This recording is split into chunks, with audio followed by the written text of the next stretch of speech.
going to ask the CIA director, what does all this failure to have data privacy mean in the intelligence world? So when they collect, and I think Director Wray was talking about this, but what does it mean to American citizens and to our national security?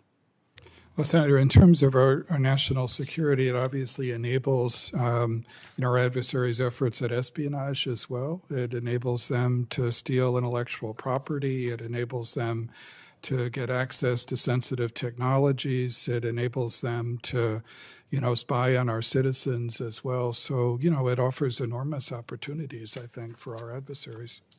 General Barrier, anything to add to that from a No, I concur with the Director of CIA. Thank you. And General Barrier, what level of urgency would you attach to the issues of shrinking U.S. leadership in key technology areas? It's one of the reasons I voted for the CHIPS Act. What would you identify as the challenges we face, and what can we accomplish in protecting our country if we will invest in greater levels of technical abilities? The ability to secure this technology keeps our adversaries from actually obtaining the kinds of kit that they need to develop their most advanced weapon systems. So our ability to protect those chipsets, the ability to produce them in the United States of America is very, very important to keep those out of the hands of our adversaries. I have additional questions on this line, but I think in the public setting, this is something I want Americans to know. I think it's our natural instinct to believe we are the best at everything. And we can be, and in many instances we are, but it's a different world than the one I grew up in which we absolutely were. Tell me, again, maybe anyone can answer this question, but the differences in advancements that China is making in advanced manufacturing and automation, and maybe to you, General, the military consequences if we fail to advance our emerging technology capabilities. Senator, I would say that the Chinese are advancing very, very rapidly in every warfighting domain that exists, whether that's space, cyber, air and air defense, ground combat, command and control, cyber. They are making very, very rapid advances, and the Defense Intelligence Agency is taking note of that and watching it very carefully. We talked a bit about our neighbor to the south, a little bit further south in Latin America. Many countries in Latin America have elected leftist governments. What are the extent of the inroads that our adversaries have made in those countries which have been traditionally friendly to the United States? What's the difference in today's world in Latin America? I think there's a broad trend that some of our adversaries take advantage of. I mean, we see this when we were talking about technology, whether it's,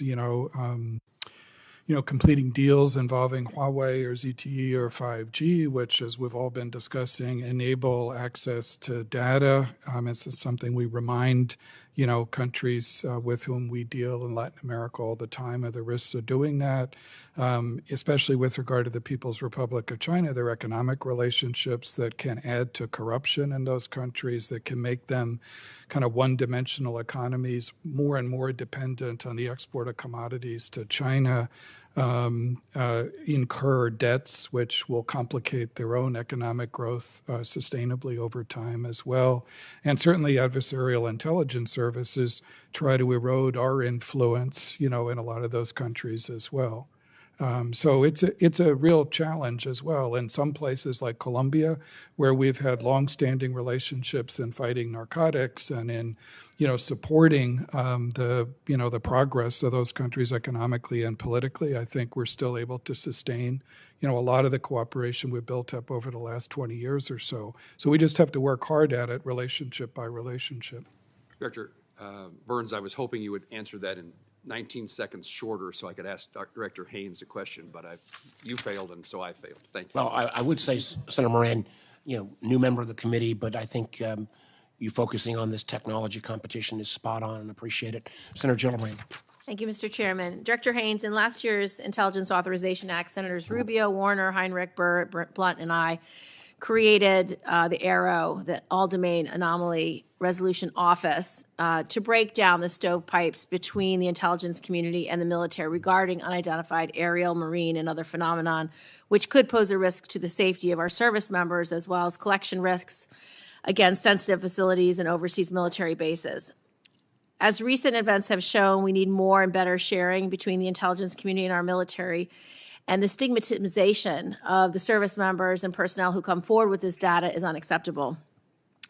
Do I have a commitment from you and each of our witnesses that you will work to reduce stigma, share intelligence between agencies, and as you're able with the public to ensure that we understand what's happening in our skies and seas? Yes, Senator, absolutely. And I agree with you that this is an issue, and it's something that we've been trying to work through, both by sending the message from leadership that this is important, but also creating mechanisms that allow for people to do this more easily and with less sort of stigma associated with it. And is the AARO office fully funded in your budget? Yes, I believe it is. Can you make sure, because it was left off last year from both the DoD and Intel's budgets? So, right. So it's in DoD, but I think our support is funded in the National Intelligence Program, and we'll check to make sure on So the everybody DoD. else can answer the question. I believe it is funded. Thank you. Yes. I support, Senator. Thank you. Yes. A related, somewhat question is the issue of IC's agency's assessment with varying levels of confidence that most reported incidents can be explained by medical conditions, environmental or technical factors, and that it's unlikely that a foreign actor, including Russia, is conducting a sustained worldwide campaign involving hundreds of incidents without detection with regard to the anomalous health incidents. And that report was received in a very negative way by personnel who have been affected by their families, because it essentially says there's no external cause, which I think is really problematic. I'm very grateful that the intelligence community has been determined to make sure that healthcare is being met and the healthcare needs, and that each of these service members and personnel are treated appropriately and humanely from that perspective. But I find it unacceptable that we are not continuing diligent analysis of possible causes. I do appreciate that the Department of Defense continues to do research in that regard, and I'd like General Barrier to give us an update on how you're looking at this issue and how you are continuing to assess possible causes, as well as possible delivery mechanisms. And I'd like to include delivery mechanisms from above. So whether it can be delivered by a drone or a spy balloon through a collection device or collection technology, I'd like an update, please. Thank you. Senator Gillibrand, DI participated in the intelligence community assessment. We had a multidisciplinary team of very senior analysts, counterintelligence professionals, and technical people look at the issue. I do concur with the assessment, but I also think our work is not done there. DIA continues to focus on, number one, the care of our officers who have been affected. We are doing some work on the analytical side, and we're doing work on the S&T side to determine causation, and we'll continue that work, and I've made that commitment to my workforce. And then I'd like a supplemental answer in closed session as well. Yes, ma'am. Thank you. Director Haines, I've been working on legislation which would create a One Health Security Council to create a whole-of-government approach to address a broad range of biological threats to human, animal, and agricultural health. As part of the intelligence community study of the impacts of climate change on food security and social instability, how well positioned are you to support the U.S. in strategic competition for the kind of biotechnology innovations which will ensure our resiliency in the face of a rapid changing climate? This has been an incredibly intense area of focus for us, and you've seen us put forward in budgets essentially for bioconvergence. We've, proposed quite a bit of money on this. We now have the National Center for Biosecurity, as opposed to it used to be the National Counterproliferation Center. It is an area where you'll see even our recent head is somebody of that center is somebody with a history in this area, and we are increasingly working on essentially different mechanisms by which we can both promote greater exchange and access to expertise outside of the intelligence community and biotechnology and work, but also to understand better the innovations that are occurring there and try to make sure that we can take advantage of those so that we understand them for collection purposes and otherwise. Just for the record, post 9/11, we had the 9/11 Commission to assess what went wrong with regard to 9/11, what we could have done to prevent it. The fact that the intelligence community still disagrees on the origins of COVID is concerning, and I understand there's a massive lack of transparency from the Chinese government. However, I have legislation that will require a much more fulsome deep dive review, sort of like a 9/11 Commission report, to then inform our legislation about having a One Health approach, which is very similar as our post 9/11 approach, to have no siloing, to have everyone at the table, to do constant assessment, both agriculture and CIA and DOD and FBI and Homeland Security. So I'd like your assessment of both of those pieces of legislation with an eye towards solving the problem long term. Thank you, Mr. Chairman. Thank you. Senator Langford. Chairman, thank you. Thank you, all of you, and your service. Please pass on our gratitude to the great folks that work with you as well. They work very hard, and most Americans don't get to see them and thank them personally in a restaurant and other places. So please pass on our thank you. Director Haines, I do want to be able to talk a little bit about Iran. Many of us on this committee have traveled, some of us very recently, to the Middle East. Our allies in the Middle East and others in the Middle East are not excited about the JCPOA. They're not supportive of it. This report that's come out seems to be somewhat nostalgic of if only the JCPOA would have been accepted, none of this would have happened. It is a bit of a challenge when we're watching Iran dramatically increase its enrichment. Now the IAEA is now saying they're at almost 84% in a public statement there. How close is Iran right now, and what are their nuclear ambitions? Are they peaceful, or are they weapon systems, or what they're actually trying to be able to develop towards? Thank you, Senator. We should obviously take this up further in closed session. I mean, I think we continue to have concerns. You've seen the report and the indication that that they are moving closer without a decision at this stage to pursue is our assessment, but nevertheless getting very concerningly close. Is Iran trying to be able to develop surrogate networks even into the United States, where they're choosing Hezbollah to advance across different regions, but also trying to develop surrogate networks in the United States right now? Yes, Senator. Is the Islamic Revolutionary Guard, they have noted that they are trying to assassinate, for lack of a better term, some American former officials and have put out a list on that. My question for you and for Director Wray is, how are we handling that, and are we providing the adequate level of both information and security to those former American officials that have been specifically named by the RGC as on their target list for assassination? Well, I'll start. There's obviously more we could talk about in closed session, but this is a threat stream that I talk about with my folks, my team, several times a week, which gives you a measure of what a priority is, and we are certainly engaged in the ways that you would expect with the individuals who are potentially targeted in terms of duties to warn and that sort of thing. And security varies for different individuals depending on the situation, and we're not the ones that provide the security, but we give them information that helps shape their approach to security. Great, thank you. Let me follow up on this. Director Wray, there's a piece that came out recently out of the Richmond office that you have then come back and said, oops, that should have never gone out. But it was a piece that's in an unclassified document that came out of the memo, and the memo specifically states in the opening paragraph, violent extremist and radical traditionalist Catholic ideology almost certainly presents opportunities for threat mitigation through the exploration of new avenues for tripwire and source development. Wow. This goes specifically into these radical traditional Catholics and explains what a traditional Catholic looks like on it.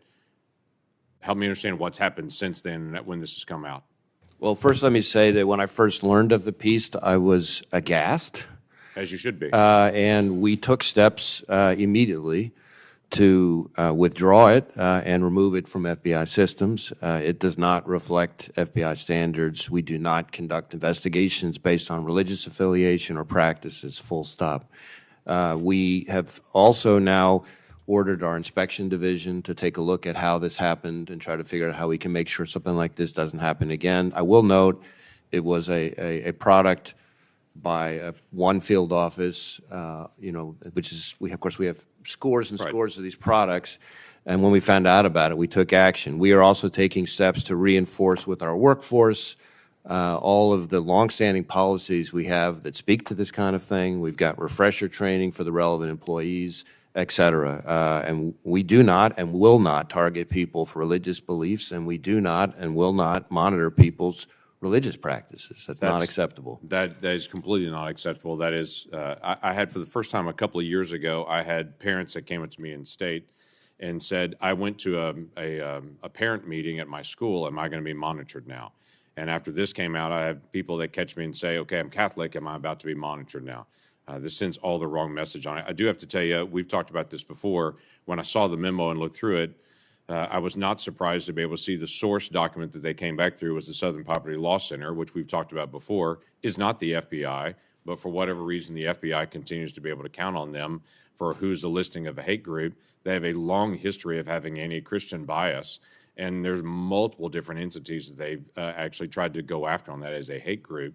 But for whatever reason, the FBI continues to be able to count them as a source to be able to identify this. This is a very real problem. And the FBI needs to identify on its own. We have great resources. What are the threats there? Not outsource that to a group that is known to be not center-left, but far-left group and has its own set of biases as well. Senator Casey. Mr. Chairman, thanks very much. I want to thank the panel for your testimony today, your appearance, and also, of course, your public service. I'll direct my question or two to Director Haines, but I know this is an issue that has already been spoken to in the hearing. The chairman, the vice chairman, and Director Haines have all alluded to the important role that private industry has to play as we consider both economic security and national security. And the inextricable link between the two. I'm talking in particular, not only exclusively, but in particular about the People's Republic of China, in maybe more specifically the Chinese Communist Party, and investment in China that could undermine our security. I am grateful, as always, that Senator Cornyn and others have worked on this issue with me, and I appreciate his question about the need for an outbound investment review that we're trying to get passed into law. But Director Haines, I wanted to ask you about, in particular, venture capital and private equity firms as they continue to seek out business opportunities in China with often very little regard for national security risk or other risk. Can you explain both the national security risks as well as the economic security risks that are relevant when it comes to the business deals between those kinds of firms and the People's Republic of China? Yeah, absolutely, Senator. I'll do my best, and others may have something to add on this too. I mean, I think China obviously is focused, as we've been talking about, on critical foundational technologies that it believes will create a sort of disproportionate impact on their capacity for technological advantage, right? And we've talked about a number of these technologies: artificial intelligence, quantum computing, high performance computing, all of these different areas, semiconductors, et cetera. That is something that we're in competition with China. China, when they are approaching this, have historically, as we've indicated, not just receive, like if a company in the United States or in an allied country has a has an office in Beijing or opens a plant or does other things, China has laws that allow them to get access to information and other things that they have there, and that provides them with an opportunity to basically force those companies to provide information that can be helpful to their intellectual property extension and to ultimately, advance their own competitiveness in this area. And they, through espionage and other means, have also gotten information from our companies, even outside of China, and from Western companies, and that in and of itself is an issue. In addition, we see that they are trying to create control over global supply chains, and what we've been discussing in this hearing in the context of a variety of technology areas, such as rare earth elements or other places where we know that or semiconductors, and the CHIPS Act is a kind of a response to this, right?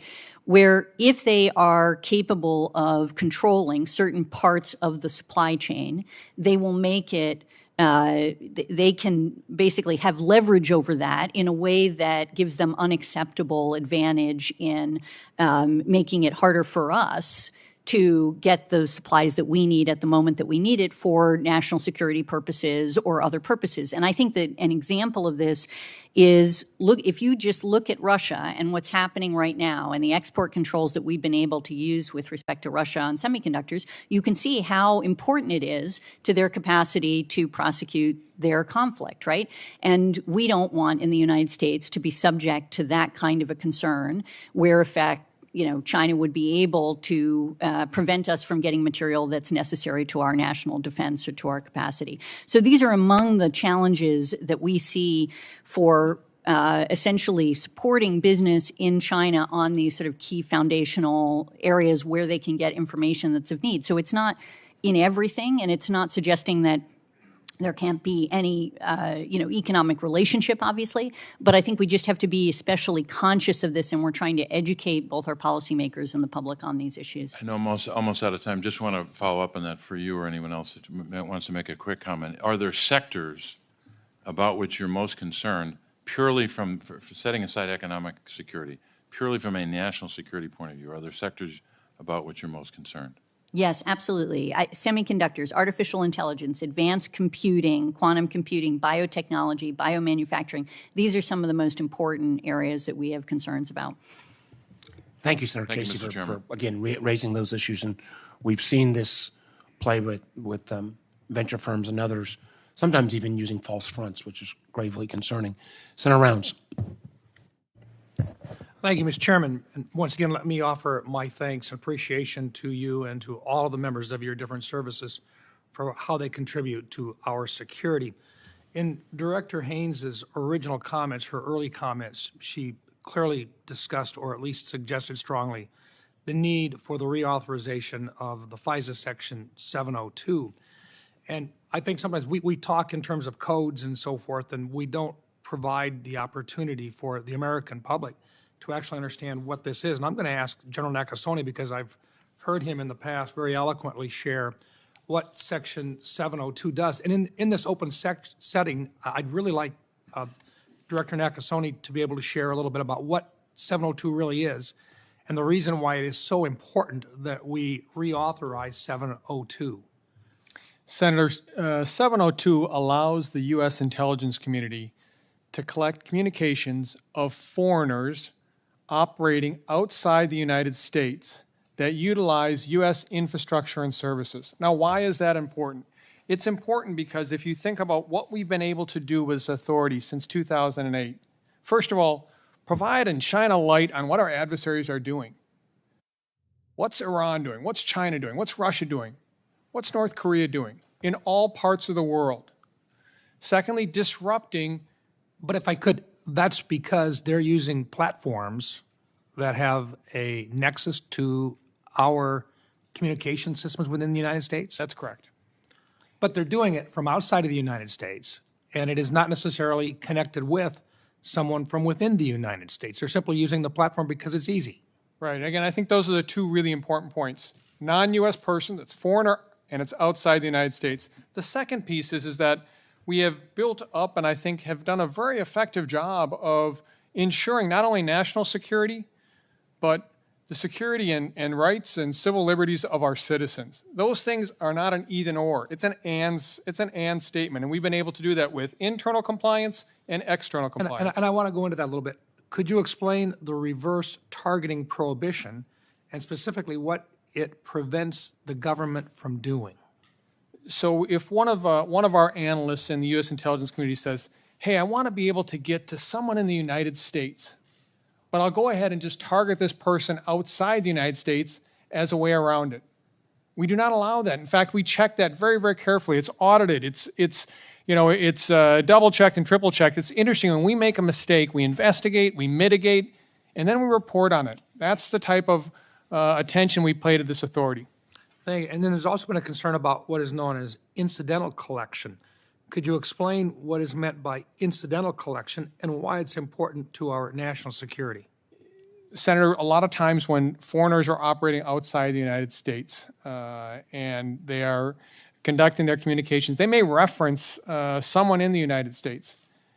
If they do in their communications, we have very, very specific ways that we minimize and be able to hide that type of data. So that is, again, the importance of us being able to, again, the national security piece and the protection of civil liberties and privacy. Thank you. Director Wray, would you have anything to comment with regard to the need for 702? So it is absolutely essential to our ability to protect Americans, to protect victims here from foreign threats. And that's the FBI's lens into it. And I would say, to pick up on a point that General Nakasone made, that we take very seriously our role as stewards of these important authorities. And we have, I know concerns have been raised about compliance, understandably so. And we have made extensive changes over the past few years to address the root causes and to fix compliance issues. We've stood up a whole new Office of Internal Audit that's focused specifically on FISA compliance. We've made massive changes to our database systems to prevent inadvertent 702 queries. We've enhanced training. We've implemented new oversight and pre-approvals. And all of the reports that this committee and the public have seen about some of those issues all predate those important reforms. And I look forward to being able to share the impact of those reforms, as well as our focus on our trying to make sure people are using the authority in a surgical and judicious way, which is why I'm very pleased to be able to share with the committee today, publicly, for the first time, that we saw in 2022 a 93% year-over-year drop in U.S. person queries. 93% drop. And that's not an aberration. It's about an 85% drop if you compare it to 2020.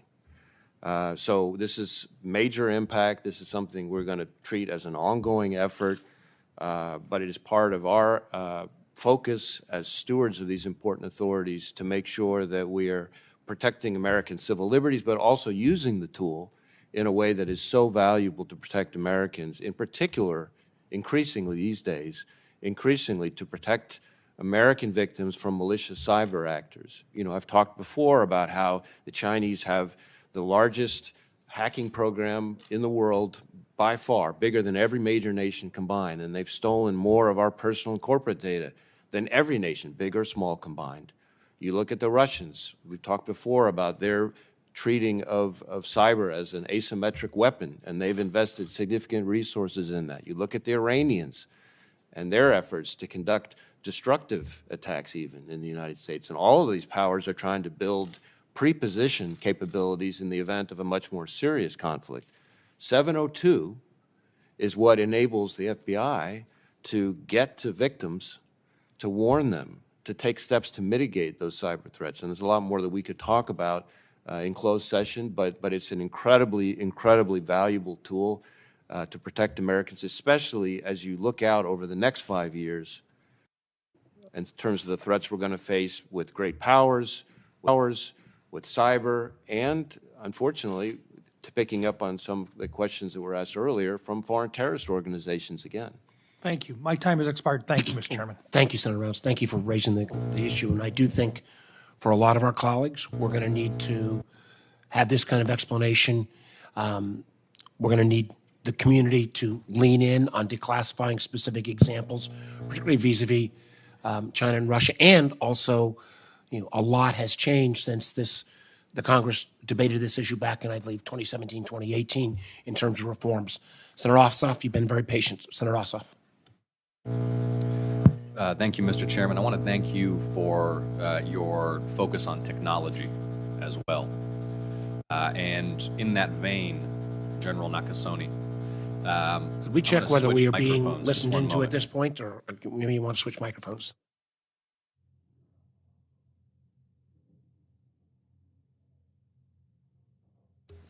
Mr. Chairman, we should probably get that looked at. Maybe General Nakasone can.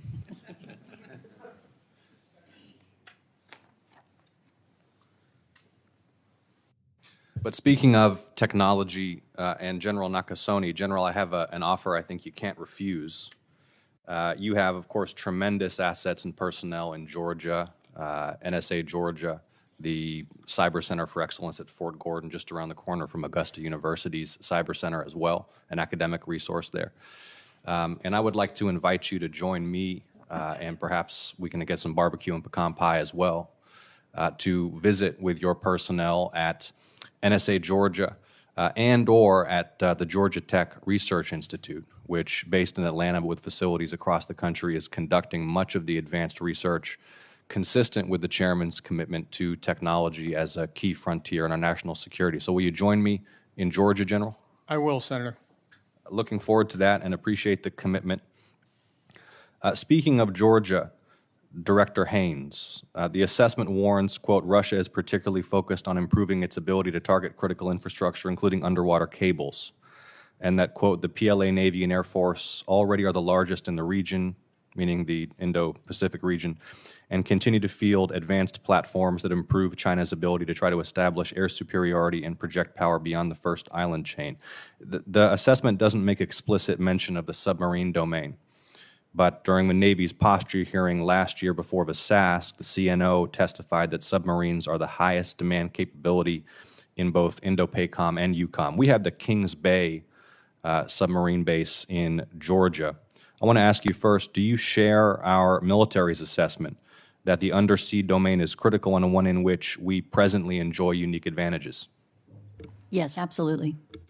And so what I want to ask you to work with my office on is, if and as the Navy considers activities at Kings Bay and some of the emerging capabilities and technologies in the undersea domain and their potential presence or augmentation at Kings Bay, that you'll work with me to determine how the intelligence community can provide intelligence support to those efforts. Will you work with my office on that, Director?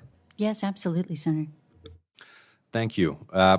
Remaining focused on Georgia, we have the third busiest deep water port in the country, and Director Wray, as a Georgian, you know this. Ports are critical infrastructure, yes? Absolutely.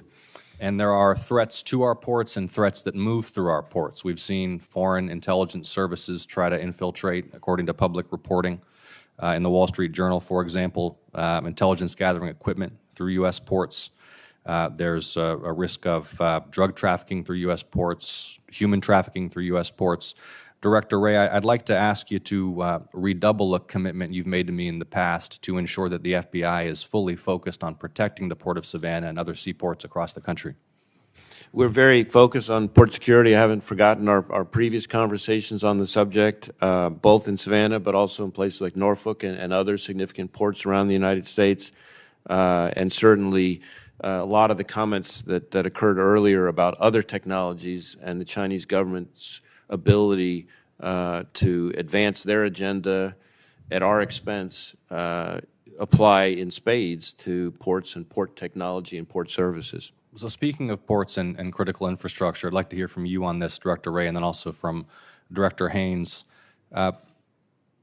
Director Wray, what are the capabilities that you lack that require the DHS Office of Intelligence and Analysis to undertake its own with respect to the protection of, for example, ports or other critical infrastructure? And Director Haines, so you can contemplate it for a moment before I come to you, the question I'm going to ask you is why we require an independent intelligence office at the Department of Homeland Security and why the FBI can't do that work. Go ahead, Director. Well, I think we work well and closely with that office at DHS. I don't know that I could point to a specific thing that we lack, but certainly more players on the field is a useful exercise. Well, sometimes, unless there's duplication or overlap or inefficiency, right? There is that. I will say that what we focus on the most, and it relates to the overall theme of technology here from a different way, is that we in the FBI and to some extent throughout the intelligence community have a big data problem, to use the cliche, of our own, right? Which is that in every investigation, every intelligence analysis, the amount of data that is available or that is being reviewed has exploded over the last few years. If you just look at a typical FBI case, we've, in one active shooter situation, for example, to pick something simple, we've had ones where we've had more data pour in than the entire Library of Congress in just one investigation. So the ability to have tools and people who can get through that data as quickly as possible to figure out the important leads, to marshal that data, whether that's AI, whether that's data analysts, all those sorts of things become incredibly important to this community's ability to marshal the data and to inform the people who need to be informed. With the chairman's permission, could Director Haines answer my question as well, Mr. Chairman? Thank you. Thank you, Senator. There are a number of missions that DHS and FBI have in relation to domestic intelligence work that's being done across the nation, where they're really taking the lead. And, you know, when you look at, for example, cybersecurity issues related to critical infrastructure in the United States, you know, CISA within DHS obviously has an incredibly important role to play, as does the FBI in working with the private sector and with others on these contexts. And the advantage, I think, of having intel elements, for example, in both the FBI and at DHS is that they're able to work most closely under their, essentially with their agency and under those authorities to help to support effectively the mission that those agencies are taking. Does that make sense? Thank you, Director. We'll follow up. Thank you. Thank you. We're through the first round. I've checked with Senator Collins, Senator King. They're prepared to move to the classified section. Senator Rubio and I are. I think Senator Cotton and Senator Cornyn have one question each, and there's about 80 votes in on the second vote. I've not voted on the second vote, so we'll try to get through these next questions. We will then ask our witnesses to be able to exit the room first before the audience exits, and we will reconvene in our skiff here.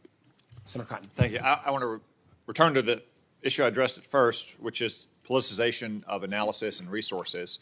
And that can happen by altering conclusions to fit a party line, but can also happen, as I stressed, in priorities and focus and resources. So, Director Haines, I want to return again to page 33 of the threat assessment, where you write, transnational, racially and ethnically motivated violent extremists continue to pose the most lethal threat to U.S. persons and interests. I just found that astonishing. I compared it to fentanyl, and you said you mean that in the context of terrorism, correct?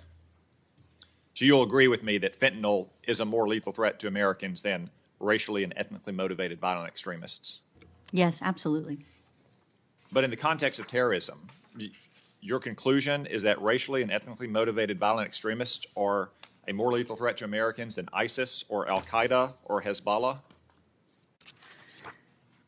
Thank you. Yes, what we say in the piece, and it's under the category, essentially, so of global terrorism, right? So it goes through the different areas of global terrorism, including transnationally, racially, and ethnically motivated violent extremism. The fact that it is the most lethal threat for with respect to U.S. persons is something that we actually stated, I think, over 2 years ago in another report as well that similarly laid out these different issues. And it simply is a question of how many people, how many U.S. persons are killed or wounded as a consequence of attacks.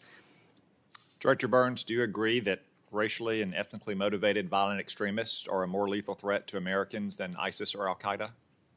Well, I agree with Senator, with what Director Haines just said, that if you measure this in terms of, you know, American lives lost or people who were wounded, I think those statistics bear that out. I mean, we obviously take extremely seriously the threat posed by groups like Al-Qaeda, ISIS, and Hezbollah as well. That's our job as a foreign intelligence service as well.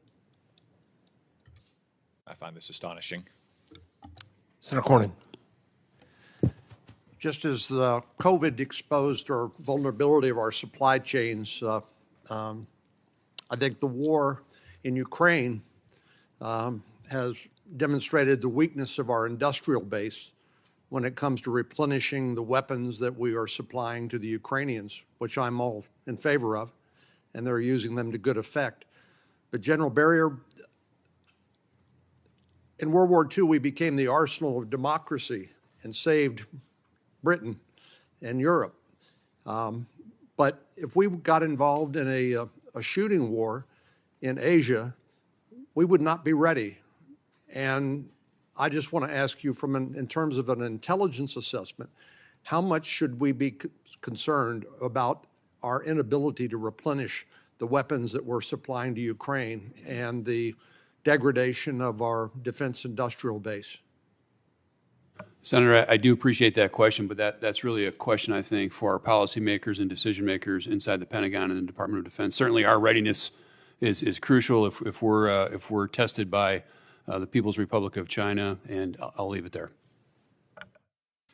Well, we're coming to the close of this open hearing. I want to make two final comments. One, I know Senator Cotton raised this on his first round of questions, and I raised it in my opening comment. Part of our job is the intelligence oversight of all of your agencies and the other roughly 13 additional agencies. We want, following on Senator Round's questions, to help make the case, many of us at least do, about 702. And we're going to push you to declassify more information so that we can, again, convince the American public and, for that matter, convince the 85 or 86 or 84 colleagues, 83 colleagues, we're up to 17 now, who are not on this committee. It's one of the reasons why it is so, just does not pass the smell test, the administration and the director's current view about giving this committee access to the classified documents that we have every right to see in terms of our oversight role involved in terms of the documents that were found at former President Trump, President Biden, and President Pence's. This trust relationship has to go two ways. And the absurdity of the position that somehow a special prosecution about mishandling of documents is more important than making sure that critical top secret documents that that we had a chance to review those and that mitigation efforts have been taken, that is not the kind of collaboration and cooperation that we expect. And it will tie and restrain our ability to kind of make the kind of trusting relationship with the non-members of this committee on issues like 702. So I want to be loud and clear on that, and I can assure you there's not a member on this committee, doesn't matter on which side of the dais they sit, that doesn't believe that. Last point I want to make, and then I'll turn it over to Senator Rubio, is that we get to see you guys, and we get to see many of you who are sitting behind you at these sessions and these hearings. We all want to make sure, though, that there are literally thousands of men and women, the vast majority of which who have to work in secret, in many cases can't even tell their loved ones what they're doing, that we have your back. We appreciate what you do.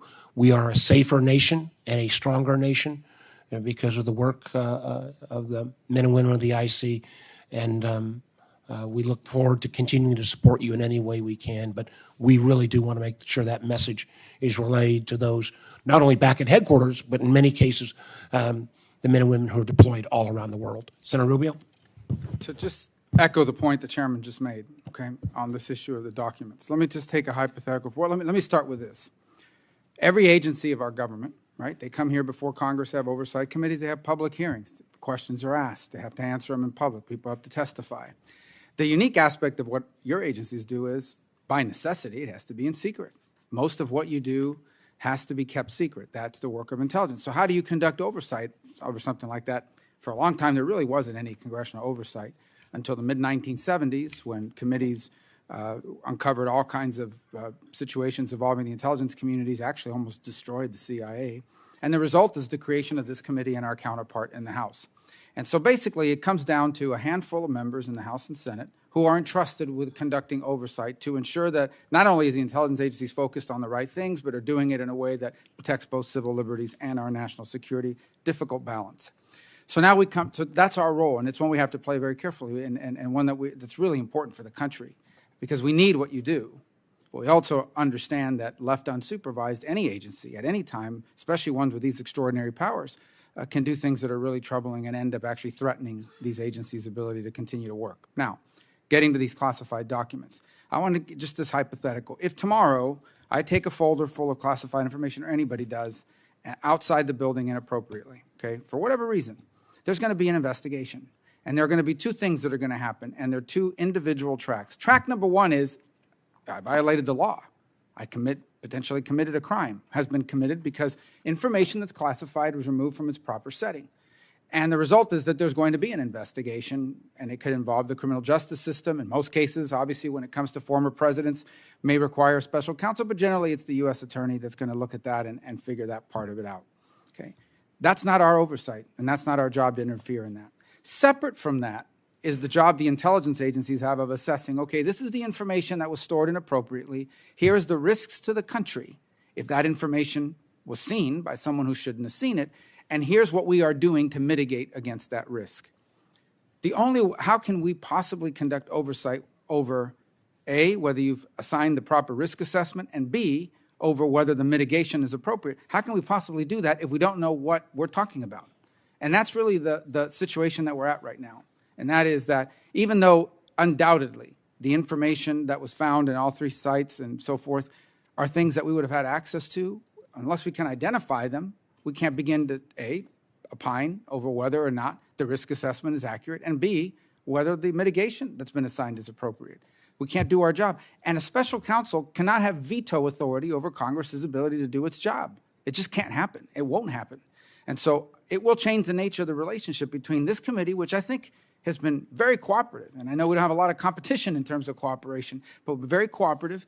And I'm very proud of the work this committee's done. And I don't want it to get to that, and it shouldn't get to that. But this is going to be addressed one way or the other. Amen. And with the recognition that I run a risk that other members will come back with one last question, James, you're going to get the last bite. But then once you're done with that question, appreciate, and I think I can speak for all of the members, we would all echo what all the members on both sides of the dais would agree with what Senator Rubio and I have just said. Senator Langford, last question. I appreciate that. I know we're headed to closed session on just a couple of statements I want to be able to make in an open session format. One is I wanted to reiterate the whole issue of TikTok that's come up several times and just be able to make the comment. I think we'll all agree with this is not about TikTok. This is about any app, any electronics that are coming from China. That information goes back through China. So I don't want us to just zero in and just say this is just a TikTok thing, and if we can deal with TikTok, then it's solved. That's not true. There are other apps, there are other things that are coming out of China that are electronic that are doing the exact same thing, just in different areas. Just TikTok is kind of the big dog in this. It reminds me somewhat of our conversation several years ago on Kaspersky, when Kaspersky used to be the free virus software that you could get at Best Buy. What a great deal that you can get this free virus software that runs through Russia to be able to check your computer for viruses. We've all learned the lesson of that. I don't think we've learned the lesson on China. So I want to be able to reinforce that this is much bigger than just a TikTok issue, though they're the big dog. The second one is just the issue about what's happening on our southern border. There's some comments that are made in the public statement about this being a Western Hemisphere. Senator Cornyn and I were just at the border not long ago when we were in Yuma, Arizona. We looked through the listing there. At that particular week, as we were dealing with, there were more people from Uzbekistan that were coming across the border there than there were actually from El Salvador. When we were there, we actually walked up as the Border Patrol was arresting 2 Chinese nationals coming across, and we're fully aware we're dealing with more than 100 Russian nationals that are crossing our border every single month illegally. So my issue is here, this is a national security issue, as we've identified individuals crossing our southern border that the FBI has interdicted that are coming to assassinate former President Bush not long ago that came back out. So this is a bigger national security issue, and what I want to reiterate is this is not just an issue of push-pull factors in the Western Hemisphere. The openness of our border is also facilitating individuals that I would assume the FBI is not able to be able to keep tabs on, the Chinese nationals and Russian nationals and others that are coming into our country that are, quote-unquote, seeking asylum, but we don't know where they are in the country. Is that true or false on that?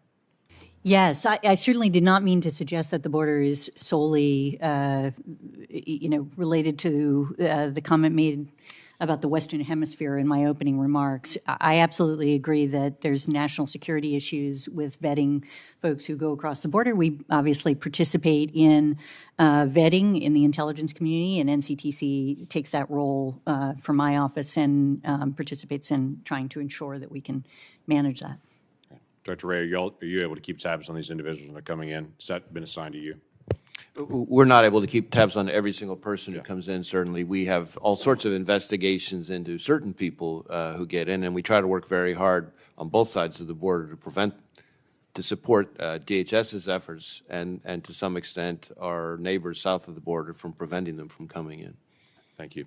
Mr. Chairman, thank you. Thank you all again. Please take back our thanks to all the members.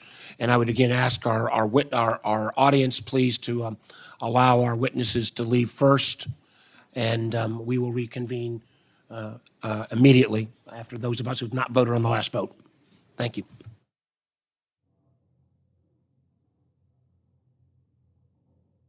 Good morning. I'm going to call this hearing to order and welcome to our witnesses, Director of National Intelligence, Avril Haines, CIA Director Bill Burns, FBI Director Chris Wray, Director of National Security Agency and Commander of U.S. Cybercom, General Paul Nakasone, and DIA Director Lieutenant General Scott Barrier. Thank you all for coming before the committee today to discuss the intelligence community's annual worldwide threat assessment.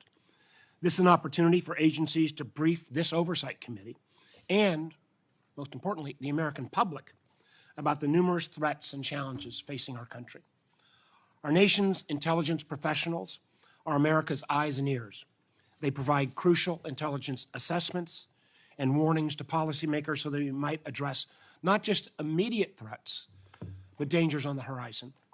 I'd like to thank you and, importantly, the thousands of men and women of America's intelligence community whom you represent for their quiet, unsung, and often unacknowledged service. I think we all know, and we see this on a daily basis, we live in an increasingly challenging and complex world. While the ongoing war in Ukraine has shown that conventional military capabilities are still important, I think the very nature of national security is undergoing a profound transformation. National security in 2023 is not the same as it was in 1993, for that matter, in 2003. We can no longer just pay attention to who has the most tanks, airplanes, or missiles.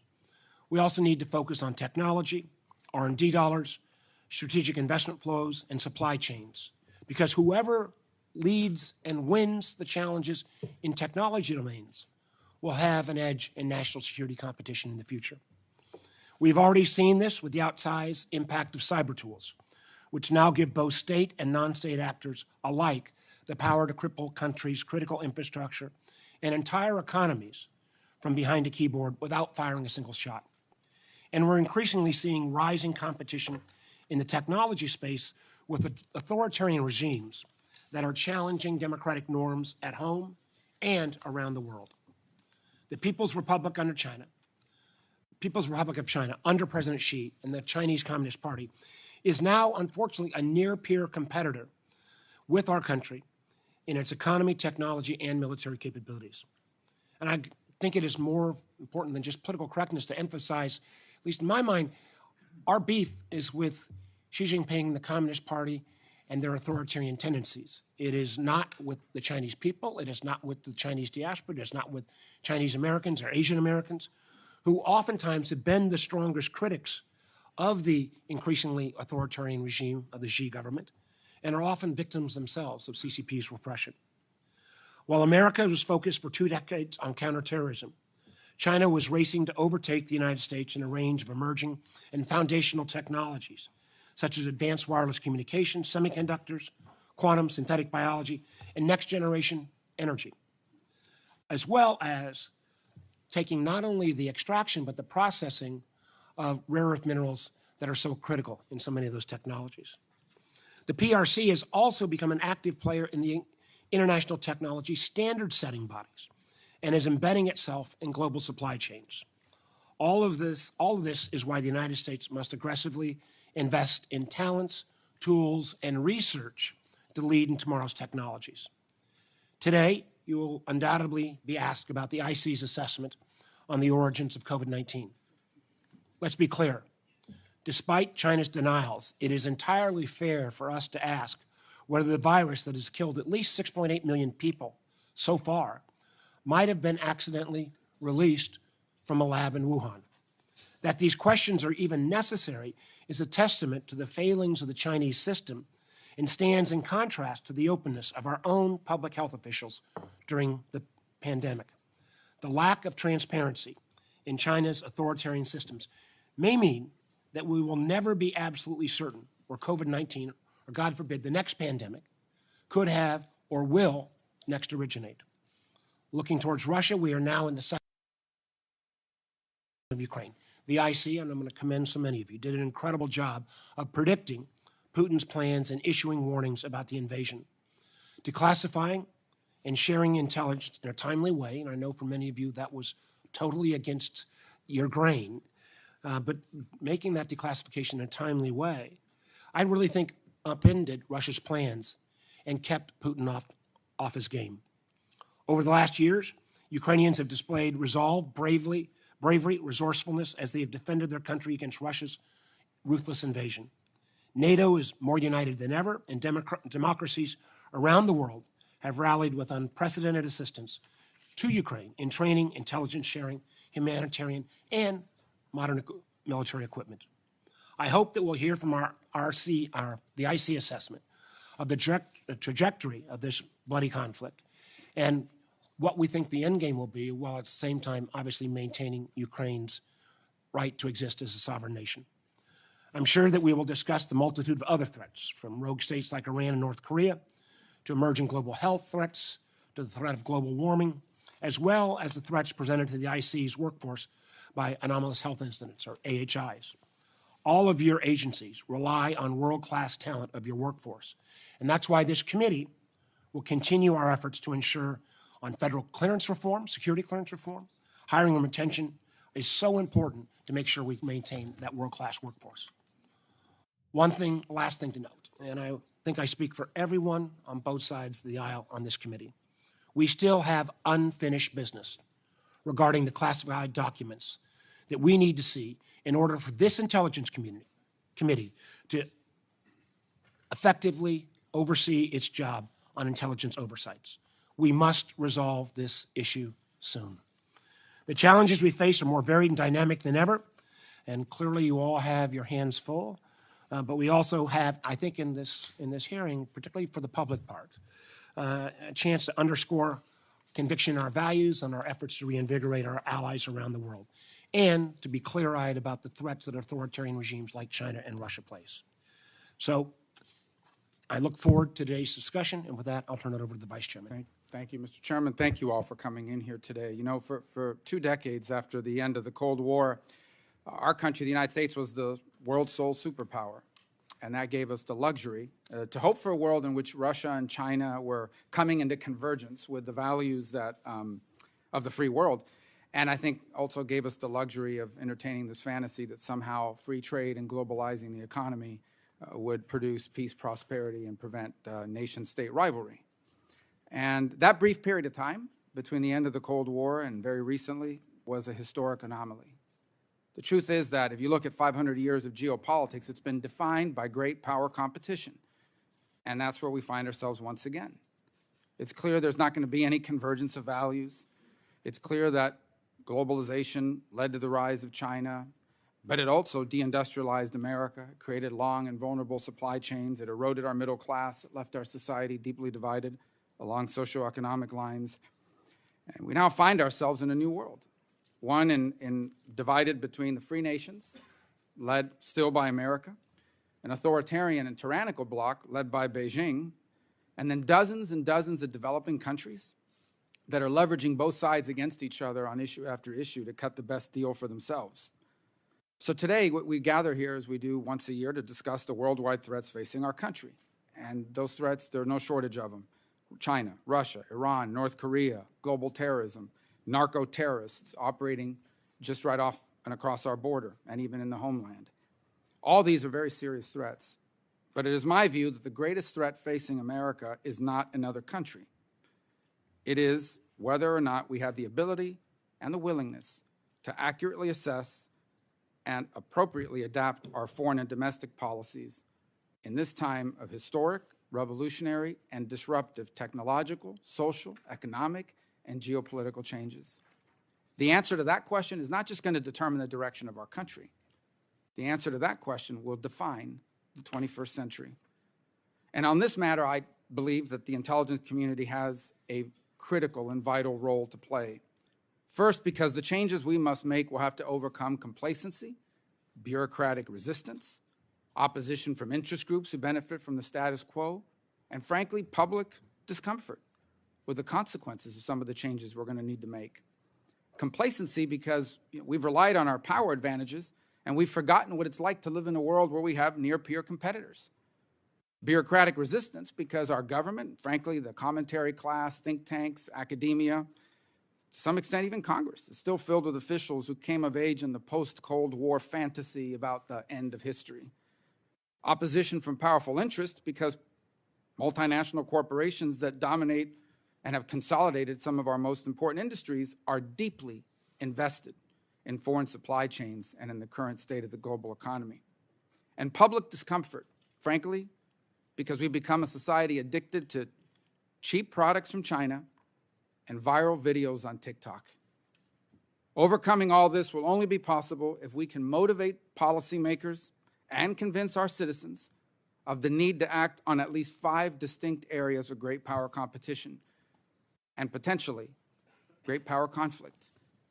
It's a military competition, one in which we can no longer rely on overwhelming advantages to deliver relatively quick success. It's a diplomatic and political competition for influence in multilateral institutions and over important and entering into and maintaining important international alliances. It's an economic and industrial competition over critical industries, supply chains, access to resources, the flow of capital. It's a scientific and technological competition on areas ranging from precision medicine, artificial intelligence, cyber, the digital economy, quantum computing, control over valuable personal data, and protecting innovation and intellectual property. And it's an informational competition involving closed and controlled societies dedicated to using our openness to divide us against each other here at home and drive disinformation to further their narrative and undermine our standing in the world. In the 21st century, providing policymakers information on these areas of competition and understanding how they intersect with one another is a vital and critical national priority. And only our intelligence agencies have the resources and the broad-based insight needed to provide this. Intelligence work today is not just about collecting state secrets and protecting our own. It is now also increasingly about the important analysis of what all of these factors mean tied together, so that we, as policymakers, can decide what matters and what doesn't, so that we can prioritize the urgent over the important. Getting this wrong is the single greatest threat facing our country, and getting it right, the single most important task we have at hand. So I hope we can hear in this open setting how each of the agencies represented here today is adjusting to this historic challenge, because we simply have no time to waste. Thank you, Mr. Chairman. Thank you, Senator Rubio. For members and audience, the run of show this morning is we're going to have an open session now. We are going to work through the votes this morning, and we will, Vice Chairman and I will take turns getting out to vote. We will go immediately into a closed session, and we'll kind of bring lunch along the way. We want to make sure we take advantage of as much time as needed with our distinguished panel. And unlike, although we've got great attendance at the gavel, we are going to go by seniority today, just because I know a lot of members have got other committee meetings as well this morning. With that, I think, Director Haines, are you going to start us off? Yes, Chairman, I'll deliver the statement for the group in a sense. Chairman Warner, Vice Chairman Rubio, members of the committee, thank you for the opportunity to be here today alongside my wonderful colleagues on behalf of the extraordinary public servants we lead in the intelligence community to present the IC's annual threat assessment. Before I start, I just want to publicly thank the men and women of the intelligence community whose work we're presenting today. From the collector to the analyst and everybody in between, who made it possible for us to bring you the annual threat assessment in hopes that this work will help keep our country safe and prosperous. Thank you. This year's assessment notes that during the coming year, the United States and its allies will face an international security environment dominated by two sets of strategic challenges that intersect with each other and existing trends to intensify their national security implications.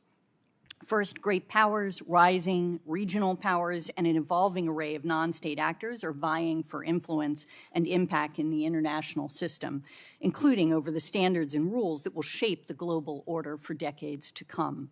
The next few years are critical as strategic competition with China and Russia intensifies, in particular over how the world will evolve and whether the rise of authoritarianism can be checked and reversed. Other threats are, of course, also individually significant, but how well we stay ahead of and manage this competition will be fundamental to our success at navigating everything else. Second, challenges that transcend borders, including climate change, human and health security, and economic needs made worse by energy and food security, as well as Russia's unprovoked and illegal invasion of Ukraine, are converging as the planet emerges from the COVID-19 pandemic, and all at the same time as great powers are challenging long-standing norms for transnational cooperation. And further compounding this dynamic is the impact that rapidly emerging technologies are having on governance, business, society, and intelligence around the world. And given that background, perhaps needless to say, the People's Republic of China, which is increasingly challenging the United States economically, technologically, politically, and militarily around the world, remains our unparalleled priority. Chinese Communist Party, or CCP, under President Xi Jinping, will continue efforts to achieve Xi's vision of making China the preeminent power in East Asia and a major power on the world stage. To fulfill Xi's vision, however, the CCP is increasingly convinced that it can only do so at the expense of U.S. power and influence, and by using coordinated whole-of-government tools to demonstrate strength and compel neighbors to acquiesce to its preferences, including its land, sea, and air claims in the region and its assertions of sovereignty over Taiwan. Last October, President Xi secured his third five-year term as China's leader at the 20th Party Congress. And as we meet today, China's national legislature is in session, formally appointing Xi and confirming his choice to lead the PRC's State Council, as well as its ministries and the leaders of the military, legislature, and judicial branches. And after more than a decade of serving as China's top leader, Xi's control over key levers of power gives him significant power and influence over most issues.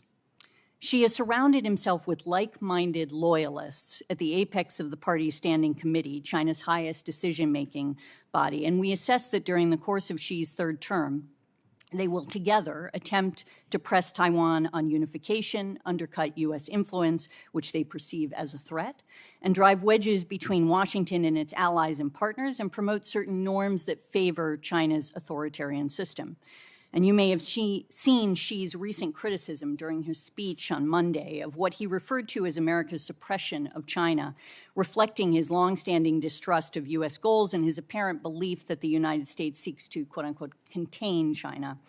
And Xi's speech this week was the most public and direct criticism that we've seen from him to date, and probably reflects growing pessimism in Beijing about China's relationship with the United States, as well as Xi's growing worries about the trajectory of China's domestic economic development and indigenous technology innovation, challenges that he now blames on the United States. He also wants to message his populist and regional actors that the U.S. bears the responsibility for any coming increase in tensions.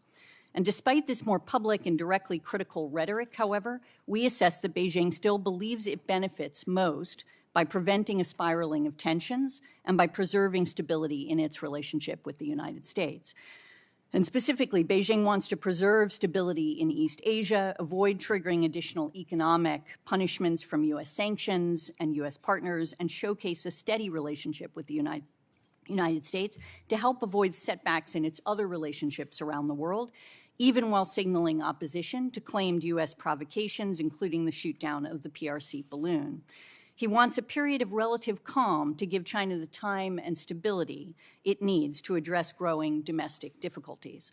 And Xi's principal focus is on domestic economic development, which is not assured. In fact, the IC assesses that China's long-term economic growth will continue to decelerate because China's era of rapid catch-up growth is ending, and structural issues such as debt, demographics, inequality, over-reliance on investment, and suppressed consumption remain.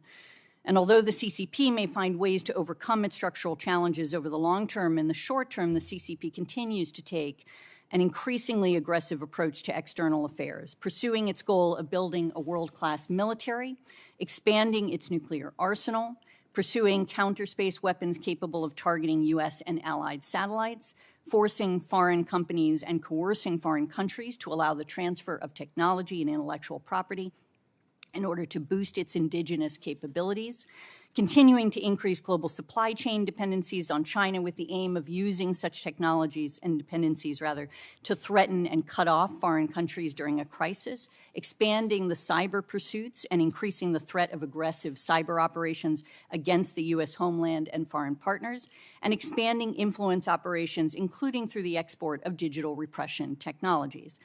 And the CCP will also seek to reshape global governance in line with his preferences and governance standards that support its monopoly of power within China. Beijing is elevating PRC candidates and policies at the UN, attempting to gain buy-in for Xi's development and global initiatives, promotes blocs like the Shanghai Cooperation Organization as a counterweight to the West, and shape multilateral groupings such as the formerly 17+1 Forum in Eastern Europe, but with mixed success.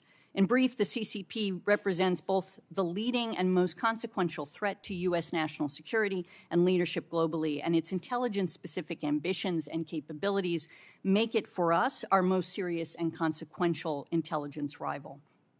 During the past year, the threat has been additionally complicated by a deepening collaboration with Russia, which also remains an area, obviously, of intense focus for the intelligence community. In fact, we were last here for our ATA hearing last year. It was only a few weeks after Russia's unprovoked and illegal invasion of Ukraine. And now we are over a year into the war, which is reshaping not only Russia's global relationships and strategic standing, but also our own, strengthening our alliances and partnerships in ways that President Putin almost certainly did not anticipate, often precipitating the very events that he was trying to avoid, such as Sweden and Finland's petition to join NATO. And on the battlefield, there is currently a grinding attritional war in which neither side has a definitive military advantage. And the day-to-day fighting is over hundreds of meters, currently focused largely in Donetsk, as Russia tries to capture the remainder of the oblast. The Russians are making incremental progress on Bakhmut, which is not a particularly strategic objective, but are otherwise facing considerable constraints, including personnel and ammunition shortages, dysfunction within the military's leadership, exhaustion, as well as morale challenges. And even as the Russian offensive continues, they are experiencing high casualty rates. Putin is likely better understanding the limits of what his military is capable of achieving and appears to be focused on more modest military objectives for now. Export controls and sanctions are hampering Russia's war effort, particularly by restricting access to foreign components necessary to produce weapon systems. And if Russia does not initiate a mandatory mobilization and identify substantial third-party ammunition supplies, it will be increasingly challenging for them to sustain even the current level of offensive operations in the coming months, and consequently, they may fully shift to holding and defending the territories they now occupy. In short, we do not foresee the Russian military recovering enough this year to make major territorial gains, but Putin most likely calculates that time works in his favor and that prolonging the war, including with potential pauses in the fighting, may be his best remaining pathway to eventually securing Russia's strategic interests in Ukraine, even if it takes years. And Ukraine, of course, also faces challenges. Ukraine's prospects for success in a major spring offensive will probably hinge on a number of factors. And at present, the Ukrainian armed forces remain locked in a struggle to defend against Russian offenses across eastern Ukraine. And while these Russian assaults are costly for Russia, the extent to which Ukrainian forces are having to draw down their reserves and equipment, as well as suffer further casualties, will all likely factor into Ukraine's ability to go on the offensive later this spring. The IC continues to monitor Putin's reactions and his nuclear saber rattling. Our analysts assess that his current posturing is intended to deter the West from providing additional support to Ukraine as he weighs a further escalation of the conflict. He probably will still remain confident that Russia can eventually militarily defeat Ukraine and wants to prevent Western support from tipping the balance and forcing a conflict with NATO.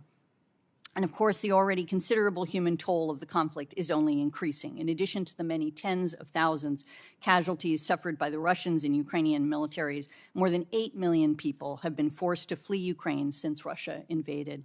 And there is widespread reporting of atrocities committed by Russian forces, including deliberate strikes against non-military targets, such as Ukraine's civilian population and civilian infrastructure, particularly its energy facilities and electric grid. Russia and its proxy groups almost certainly are using so-called filtration operations to detain and forcibly deport tens of thousands of Ukrainian civilians to Russia. The IC is engaged with other parts of the U.S. government to document and hold Russia and Russian actors accountable for their actions. The reaction to the invasion from countries around the world has been resolute, hurting Russia's reputation and generating criticism at home. In Moscow has suffered losses that will require years of rebuilding and leave it less capable of posing a conventional military threat to Europe and operating assertively in Eurasia and on the global stage. And as a result, Russia will become even more reliant on asymmetric options, such as nuclear, cyber, space capabilities, and on China. And our assessment also covers Iran, which continues to pursue its long-standing ambitions for regional leadership, and is a threat to U.S. persons directly and via proxy attacks. Iran also remains a threat to Israel, both directly through its missile and UAV forces and indirectly through its support of Lebanese Hezbollah and other proxies. And most concerning, Iran has accelerated the expansion of its nuclear program, stating that it is no longer constrained by JCPOA limits and has undertaken research and development activities that would bring it closer to producing the fissile material necessary for completing a nuclear device following a decision to do so. North Korea similarly remains a proliferation concern as it continues its efforts to steadily expand and enhance its nuclear and conventional capabilities, targeting the United States and our allies, periodically using aggressive and potentially destabilizing actions to reshape the regional security environment in its favor and to reinforce its status as a de facto nuclear power.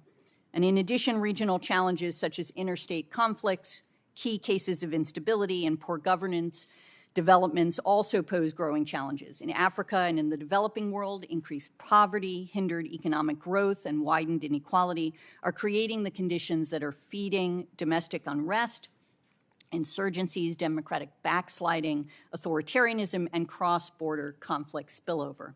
And several parts of the Middle East will remain plagued by war over the year, insurgencies, and corruption. In the Western Hemisphere, persistent economic weakness, insecurity, and corruption are fueling public frustration and anti-status quo pressures that very likely will present governance challenges to leaders while also posing sustained spillover migration, criminal, and economic challenges for the United States. And throughout the world, countries are struggling to maintain democratic systems and prevent the rise of authoritarians, in some cases because Russia and China are helping autocrats take or hold power. And as I noted at the outset, transnational challenges interact in this complex system along with more traditional threats and often reinforce each other, creating compounding and cascading risks to U.S. national security. For example, climate change remains an urgent threat that will increasingly exacerbate risks to U.S. national security as the physical impacts increase and geopolitical tensions mount over the global response to the challenge. And now, entering its fourth year, the COVID-19 pandemic remains one of the most significant threats to global public health, at a cost of more than 6.5 million lives and trillions of dollars in lost economic output to date. In addition to direct effects of the pandemic result in economic, human security, political, national security implications of COVID-19 continue to strain recovery efforts, presenting both known and unforeseen challenges that probably will ripple through society and the global economy during the next year and for years to come. Russia's aggression against Ukraine has aggravated COVID-19 related fragilities in the global economy, raised commodity prices, fueled market volatility and contributed to food insecurity and financial instability. And the combination of elevated energy and food prices has increased the number of individuals facing extreme poverty and food insecurity. Affected countries will struggle to reverse those trends through 2023, even if global food prices stabilize. And Russia's war in Ukraine can be blamed for this intensifying effects, something much of the world also understands and that others, including China, will have to come to terms with as they consider to what extent they want to continue assisting or enabling Russia. And climate change, the pandemic, and conflicts are exacerbating irregular migration, and in the Western Hemisphere, push and pull factors that drive migrants to the United States, such as deteriorating socioeconomic and security conditions, misperceptions of U.S. policies, and employment opportunities in the United States will almost certainly persist through 2023.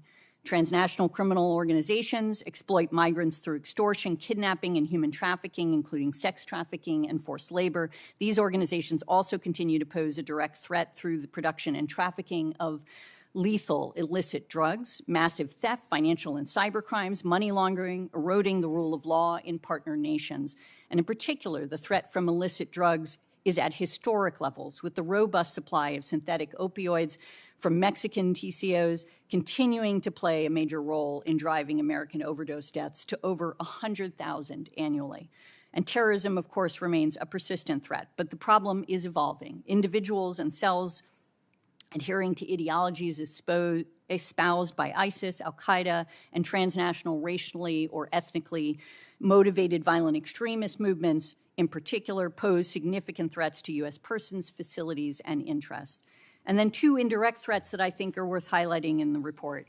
New technologies, particularly in the field of AI and biotechnologies, are being developed and proliferating faster than companies and governments are able to shape norms governing their use, protect against privacy challenges associated with them, and prevent dangerous outcomes that they can trigger. The convergence of emerging technologies is likely to create breakthroughs that are not as predictable and that risk a rapid development of more interconnected, asymmetric threats to U.S. interests. And relatedly, foreign states' malicious use of digital information and communication technologies will become more pervasive, automated, targeted, and complex during the next few years, threatening to distort publicly available information and probably outpacing efforts to protect digital freedoms and at the same time educate audiences on how to distinguish fact from propaganda. Authoritarian governments usually are the principal offenders of digital repression, and of course, democracies with open information environments are the most vulnerable to them. In closing, I want to bring to your attention an absolutely crucial authority, the importance of this authority to our work across the board. FISA Section 702 provides unique intelligence on foreign intelligence targets at a speed and reliability that we cannot replicate with any other authority. And Section 702 was originally enacted with the primary focus of enabling the U.S. government to quickly collect on the communications of terrorists abroad. The authority allows the IC to require foreign intelligence from non-U.S. people located outside of the United States who are using U.S. electronic communication service providers. 702 is still vital to our counterterrorism mission, as evidenced by its key role in the United States government's operations against former al-Qaeda Ayman al-Zawahiri, but 702 is now principally relied upon for vital insights across a range of high-priority threats. Malicious cyber actors targeting U.S. critical infrastructure, U.S. government efforts to stop components of weapons of mass destruction from reaching foreign actors, and even key intelligence related to threats emanating from China, Russia, North Korea, Iran. I realize that 702 is a powerful authority, and it is incumbent on all of us in the intelligence community to ensure that the privacy and civil liberty interests of Americans are built into its design and implemented at every level. And over the last many years, we have significantly expanded oversight, dedicated resource to compliance in order to do just that, and we welcome the opportunity to work with you on reauthorizing this critical authority. Thank you so much for your patience, and we look forward to your questions. Thank you, Director Haines. And again, this is a critically important time for not only those of us on the committee, but the public at large to see the intelligence community leadership.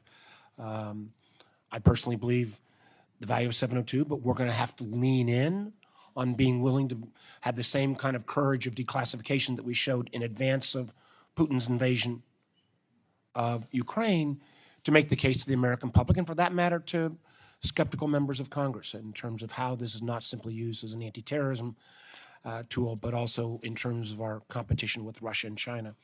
I'm going to take my time and come back to the question, the changing nature of national security. I made comments that national security today is different than it was in 1993 or 2003. At that moment in time, perhaps relatively simpler times, we looked at our adversaries in terms of how many tanks and planes and guns they might have. Increasingly, I believe, and I think the vast majority of us on this committee believe, the competition falls into who wins various technology domains. General Nakasone and I were talking before the session today about how then Chairman Burr and I were trying to make the case that Huawei posed a national security threat to American telecom providers and others. It took us years to make that case, and we are still recovering from that activity. I think about more recently, Senator Cornyn and I and others on this committee recognized that we'd fallen far behind in the research, development, and fabrication, the making of semiconductor chips. And again, in a broad bipartisan way, Congress reacted to that. The vast majority of us on this committee think that increasing Chinese use of mobile apps like TikTok, and while we have different approaches, I know the Vice Chairman and I very much believe that the TikTok poses a national security threat, both in terms of data collection and in terms of a potentially enormous propaganda tool. What I would like to hear from all of you, and maybe we'll start with Director Wray, but is do you share at least my assessment that national security has to be redefined in 2023 to recognize that domination of technology domains that on the surface do not appear to have anything to do with national security, artificial intelligence, Director Haines mentioned biotechnology, quantum computing, who wins the challenge around advanced energy. These are national security issues as well, and we have to do a better job of both convincing the public and, quite honestly, some in the business community. We've made progress on the business community, but many are still, as Senator Rubio made mention, inexorably tied to a global supply chain that relies on cheap Chinese goods. How do we make that case? But do you start with accepting the premise that national security has to include who wins each of these technology domains? And I'll just go right down the line. Well, certainly, Mr. Chairman, I wholeheartedly agree that technology and economic security have become inextricably intertwined with national security. And the efforts this committee has made and that a lot of us in the intelligence community have made to engage the private sector, I think, are essential to that, and we just have to keep doubling down on that. You could just look at, for example, on the cyber side, our critical infrastructure is in 85% of it or something is in the hands of the private sector. And if you look at our innovation, if you look at our PII, our personally identifiable information, the percentage is even higher.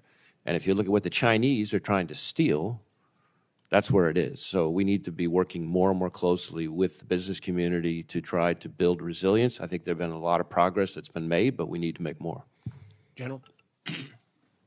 Chairman, I certainly agree on the statement with regards to the changing nature of power. And I think that's where the National Security Agency has always found itself in being able to hardwire to look for what's the next technology we should be chasing. Being able to leverage a workforce that is very, very heavily inculcated with science, technology, engineering, mathematics. But I think the big piece that at least I've learned over the past several years is the fact that it's all about partnerships. It's the partnerships that we have here in the IC. It's the partnerships with the public sector. It's the partnerships that we have to develop that will give us the competitive advantage as we look at this new changing character. Dr. Haines? Yeah, absolutely agree, obviously, with my colleagues. And I mean, I think one of the things that we have been learning in the intelligence community, exactly as General Nakasone indicated, is our work with the private sector in this space is particularly important. As you know, over my lifetime, I have seen increasingly the innovation of critical foundational technologies occurring in the context of the private sector, and our capacity to work with them to understand essentially what is what those innovations are and how we can help them protect themselves in this context is another aspect of this that has to be focused on and something we spend a lot of time on. Director. No, Mr. Chairman, I fully agree. I think the revolution in technology is not only the main arena for competition with the People's Republic of China, it's also the main determinant of our future as an intelligence service as well. As you know, we've undertaken a number of innovations over the last couple of years to strengthen our capacity on that revolution in technology. For the first time, appointing a chief technology officer, for the first time establishing a CIA-wide technology strategy, creating a new mission center focused largely on technology, and as my colleagues emphasized, building better partnerships, stronger partnerships with the private sector as well as with academia, creating a technology fellows program, because we have to be more flexible in our employment practices as well to attract people who are accomplished in the private sector and the tech sector who may be interested in a couple of years of public service as well. And we're deeply interested in trying to attract those kind of people as well. And then finally, I absolutely agree on the importance of partnerships, not just across the intelligence community, but with others in the executive branch. So as you know, we're working closely with the Department of Commerce and their CHIPS Implementation Act office as well to provide the kind of direct support that I think is essential to that effort as well. General. Chairman, I completely agree with the statement. You went back to 1993. I'll go back to 1984. When I came in the Army in 1984, we own the technology. The West owned the technology. We won the Cold War, and then I think we took our eye off that ball. So now it's about how do we apply this asymmetric advantage that we have in this partnership of folks sitting at this table right now who work so closely together to try and defend our nation. Like the other agencies, DIA has hired the right people at the right time to get into this, to try and understand it and make an impact for the Department of Defense. And I'm over time, but my only closing comment is that does mean we may need to redirect some of the resources. I mean, the idea of China's extraction of cobalt out of the DRC and how they're going to get it back to China becomes a national security issue. The question of China flooding the zone on standard-setting bodies to define the next technology rules for beyond 5G to kind of ORAN, Open Radio Access Networks, next generation wireless, is a national security concern.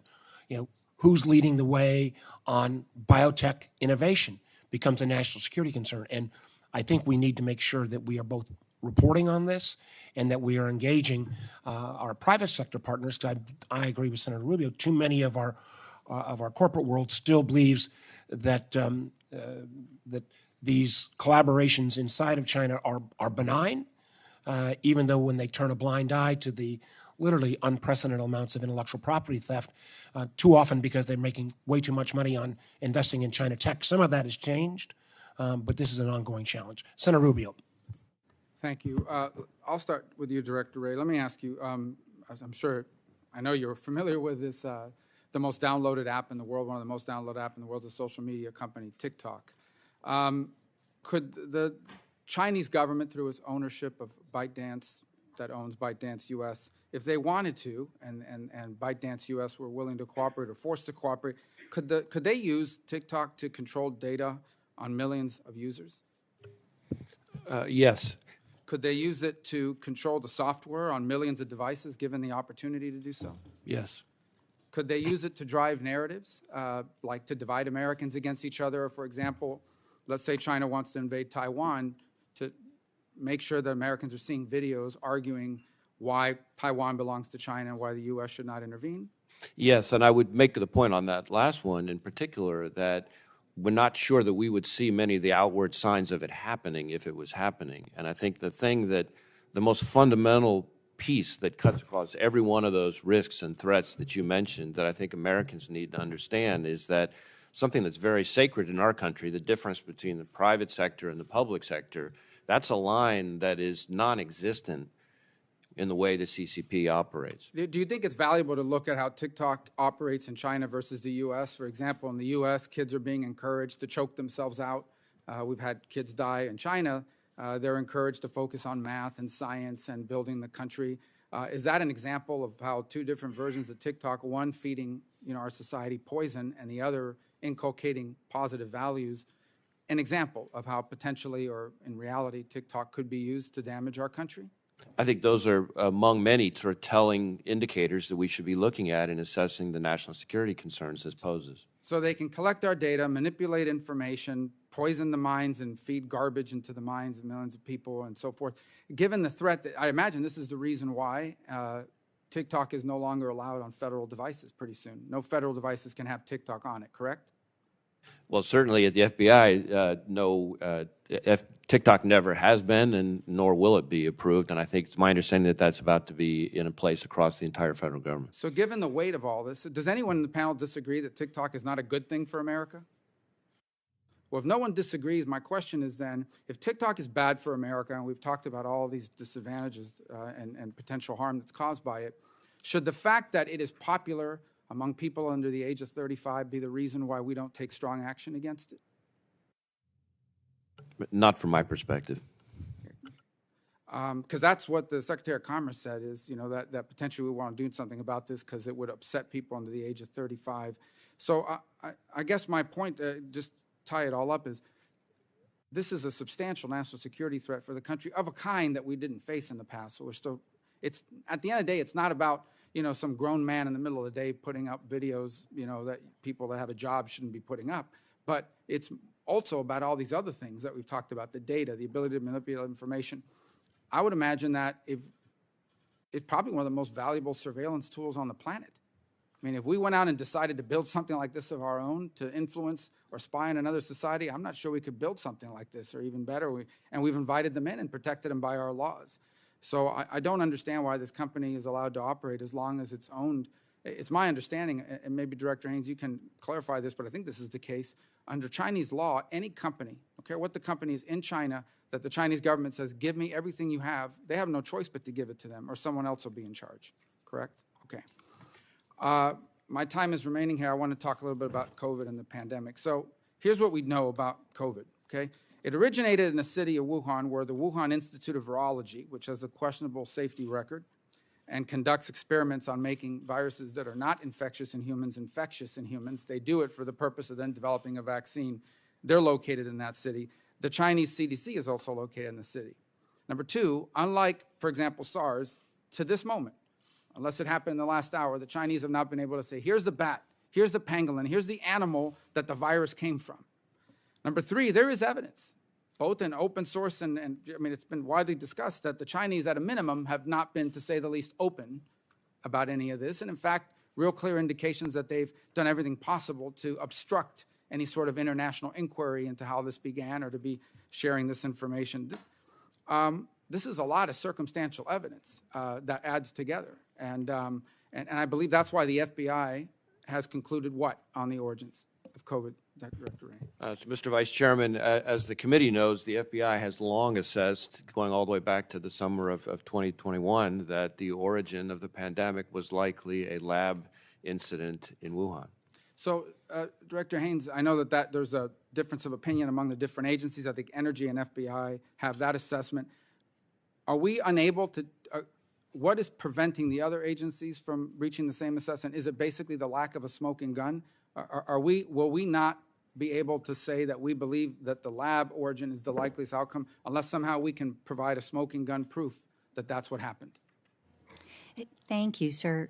So you're right. There's a broad consensus in the intelligence community that the outbreak is not the result of a bioweapon or genetic engineering.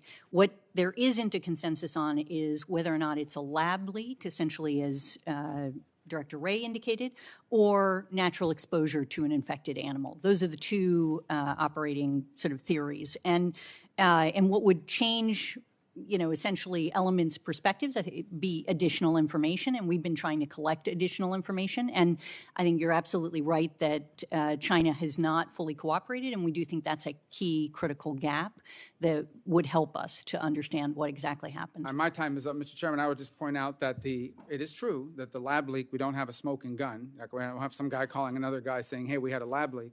We also don't have a smoking gun that it was a naturally occurring event, which is the easiest one for them to prove.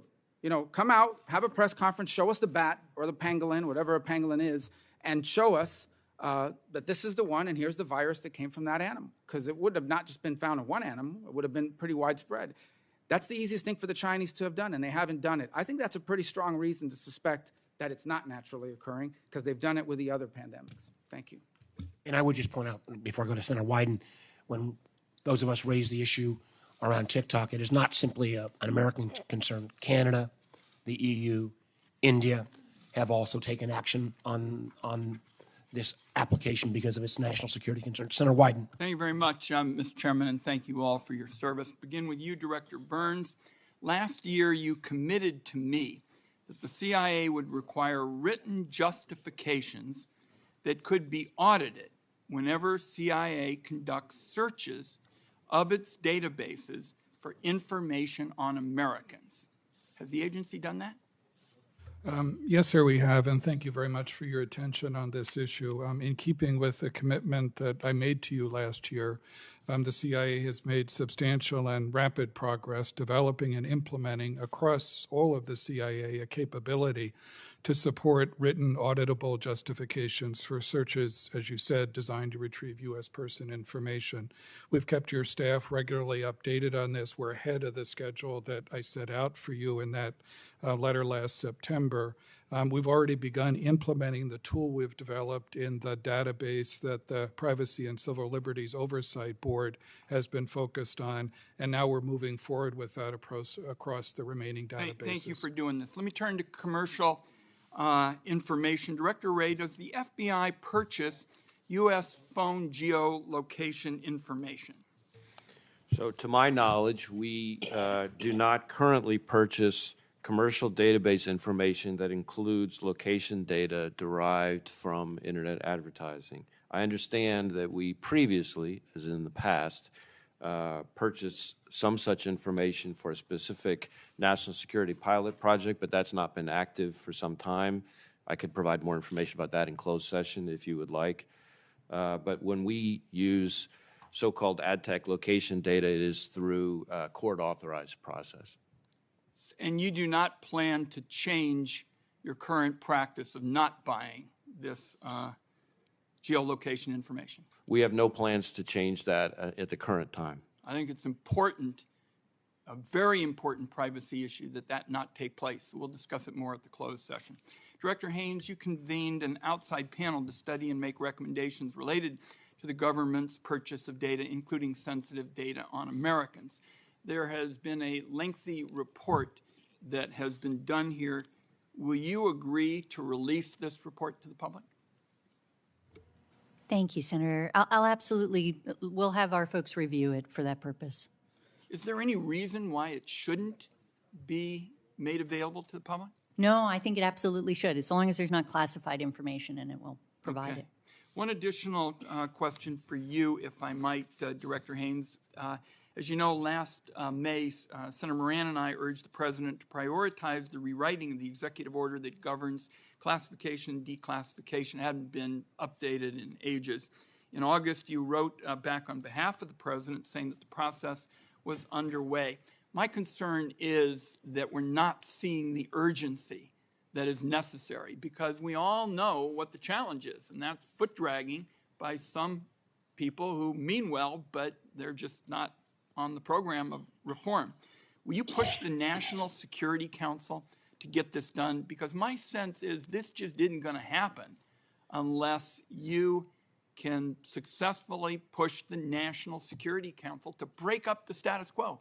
Because the classification system is now at the point where, as you correctly said, and to your credit, it's not serving national security, and I think it's so broken, we're not getting classified what we need to get classified, and we surely are classifying stuff that shouldn't be classified. So we got to break up, business as usual here.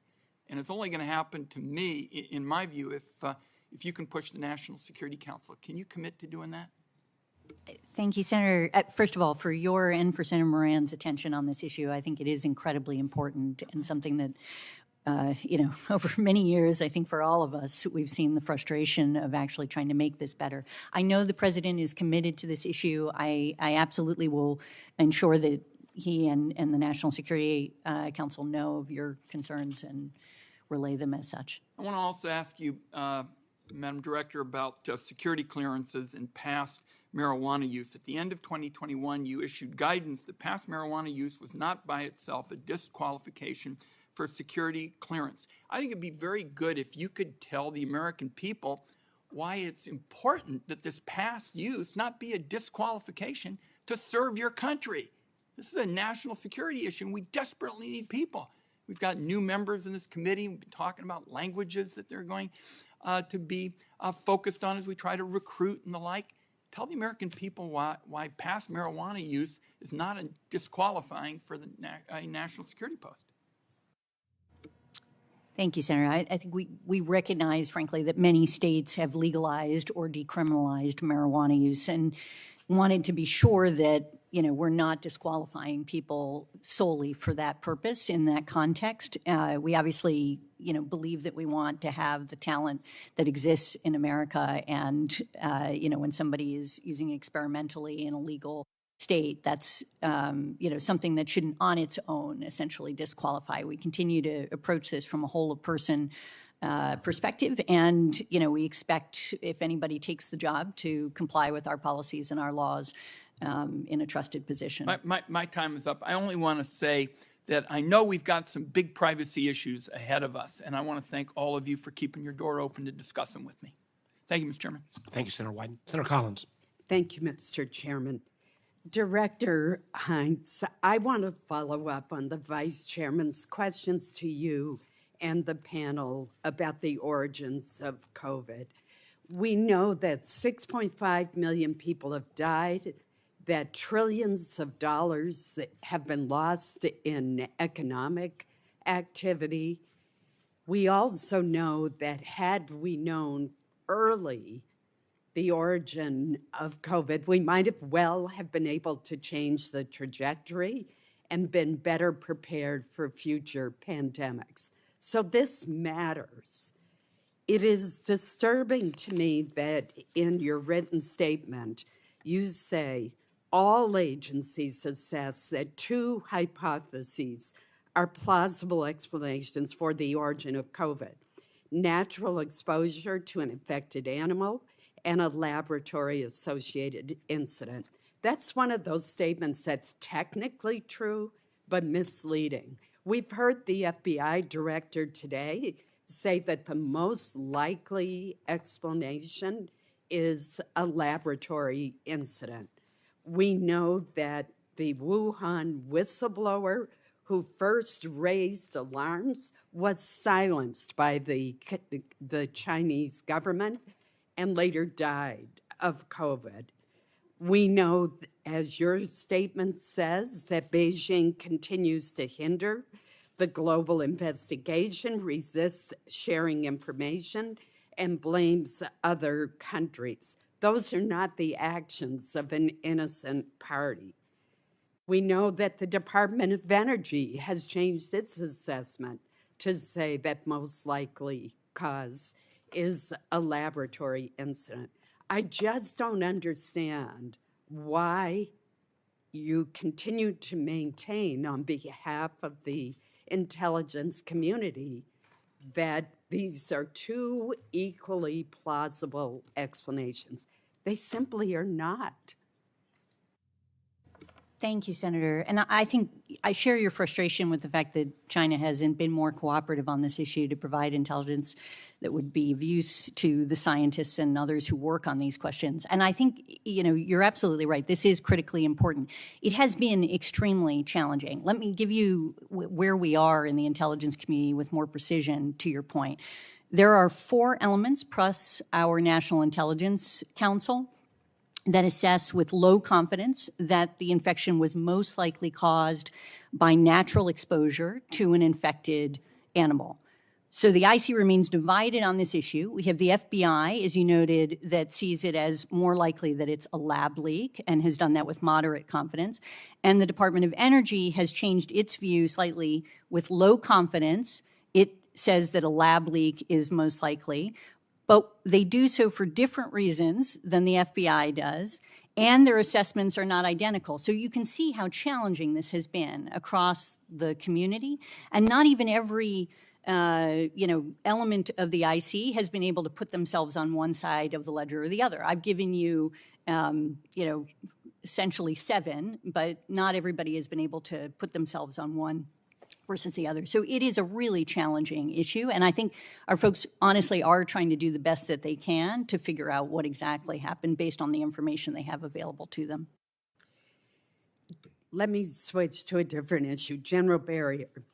In the administration's hasty withdrawal from Afghanistan by an arbitrary date, billions of dollars worth of military assets were left behind, including munitions, 16,000 pairs of night vision goggles, 167 aircraft, communications equipment, 2,000 vehicles. The list goes on and on and on. My concern is that all of these assets could be useful in launching a terrorist attack on the United States or on one of our allies. Given the continued chaos in Afghanistan and presence of terrorist groups that want to harm the United States, that have made no secret about harming us or our allies, what is the intelligence community's assessment on the counterterrorism threat to the United States homeland and our allies, particularly one launched from Afghanistan? Senator Collins, thank you for that question. From our perspective at the Defense Intelligence Agency, certainly our reach and grasp into that nation since the fall of the government has eroded over time, but we still have some access, and I would say based on what we know right now from the threat of Al-Qaeda, they're trying to survive basically without a real plan to at least or intent to attack the West anytime soon. And I would say that ISIS-K poses a bit of a larger threat, but they are under attack from the Taliban regime right now, and it's a matter of time before they may have the ability and intent to actually attack the West at this point. General Nakasone, very quickly, could you give me your assessment? Yes, that dovetails very closely with the Defense Intelligence Agency.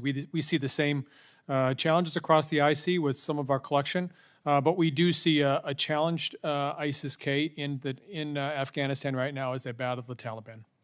Thank you. Senator Heinrich. Thank you, Chairman. Director Burns, U.S. law states that to be designated as a foreign terrorist organization, a group must be engaged in premeditated, politically motivated violence against non-combatant targets, and the activity must threaten the national security of the United States. In my view, and in the view of a number of folks, the Wagner Group fits that definition. Wagner now openly operates as private military for Vladimir Putin, conducting terrorist operations in Ukraine and in countries across Africa. Director, I realize that the responsibility for designating foreign terrorist organizations lies with the Secretary of State, but I'd like to get your assessment of the Wagner Group's activities, whether you would describe the atrocities its mercenaries have committed as terrorism, and if you think there is any downside to making such a designation. Well, thanks, Senator. And, as you rightly pointed out, I'll steer away from the policy question there, but certainly our assessment is that the Wagner Group is a vicious, aggressive organization which has posed a threat not just to the people of Ukraine, and we see that every day, especially in the intense fighting that's going around the city of Bakhmut right now, largely conducted on the Russian side by the Wagner Group, which is suffering incredible casualties. But I've also seen it, as we were discussing earlier, in my own travels in West Africa and the Sahel, where I think the deeply destabilizing impact of Wagner can be seen in a lot of very fragile societies right now. We work as an agency along with our partners to help many of those governments and many of our security service partners to resist that. We work with the French and with other countries, other allies in that effort as well. But we take very seriously the threat posed by Wagner and do everything we can to counter it and disrupt it. Great. Thank you, Director. Director Haines, as you know, earlier I shared with you a report by the Converging Risks Lab called The Security Threat That Binds Us, which outlined, among other things, the need to elevate ecological security in U.S. national security policy making. And one example they really go into a great deal of detail about is China's aggressive fishing activities and how those have contributed to overfishing more than any other nation. This has led to increasingly hostile fishing disputes between China and its neighbors, as well as along the coasts of Africa and Latin America, threatening economic, food security, and sovereignty. In the view of the report's authors, the IC needs greater capacity to analyze the negative effects of illegal fishing activities, as well as a whole host of other causes of ecological disruption. And it needs to elevate the relative importance of ecological security issues within the IC prioritization framework. Have you had a chance to look at that, and can you commit to work with me to try to implement some of the recommendations included in that report? Yeah, absolutely, Senator. No, I did see the report, and I thought it was actually excellent. We've given it to our National Intelligence Manager for Climate and Global Issues, who is focused on these issues. I think one of the things that it does say, very much in line with what you just indicated, is it's not just about collecting more analysts, it's about prioritizing it, it's about ensuring we have access to the outside folks. And I think that is something that we are trying to do, in other words, get expertise both from the federal science community and work with them, but also with academic communities and also with partners who have access to academic and other resources on these issues. And I absolutely commit to working with you further on this question. And I share your concern about unregulated, unlawful fishing that the Chinese have been doing in a variety of areas where we've seen them strip resources from, a variety of countries. Thank you, Director. General Nakasone, I want to ask you one last quick question before my time is out, and it involves supply chains, which we are hearing a lot more about now for appropriate reasons. The 2021 National Intelligence Estimate on Climate Change states that China is the world's leading supplier of advanced grid components for ultra-high voltage systems, things like transformers, circuit breakers, inverters, which we assess creates cyber vulnerability risks.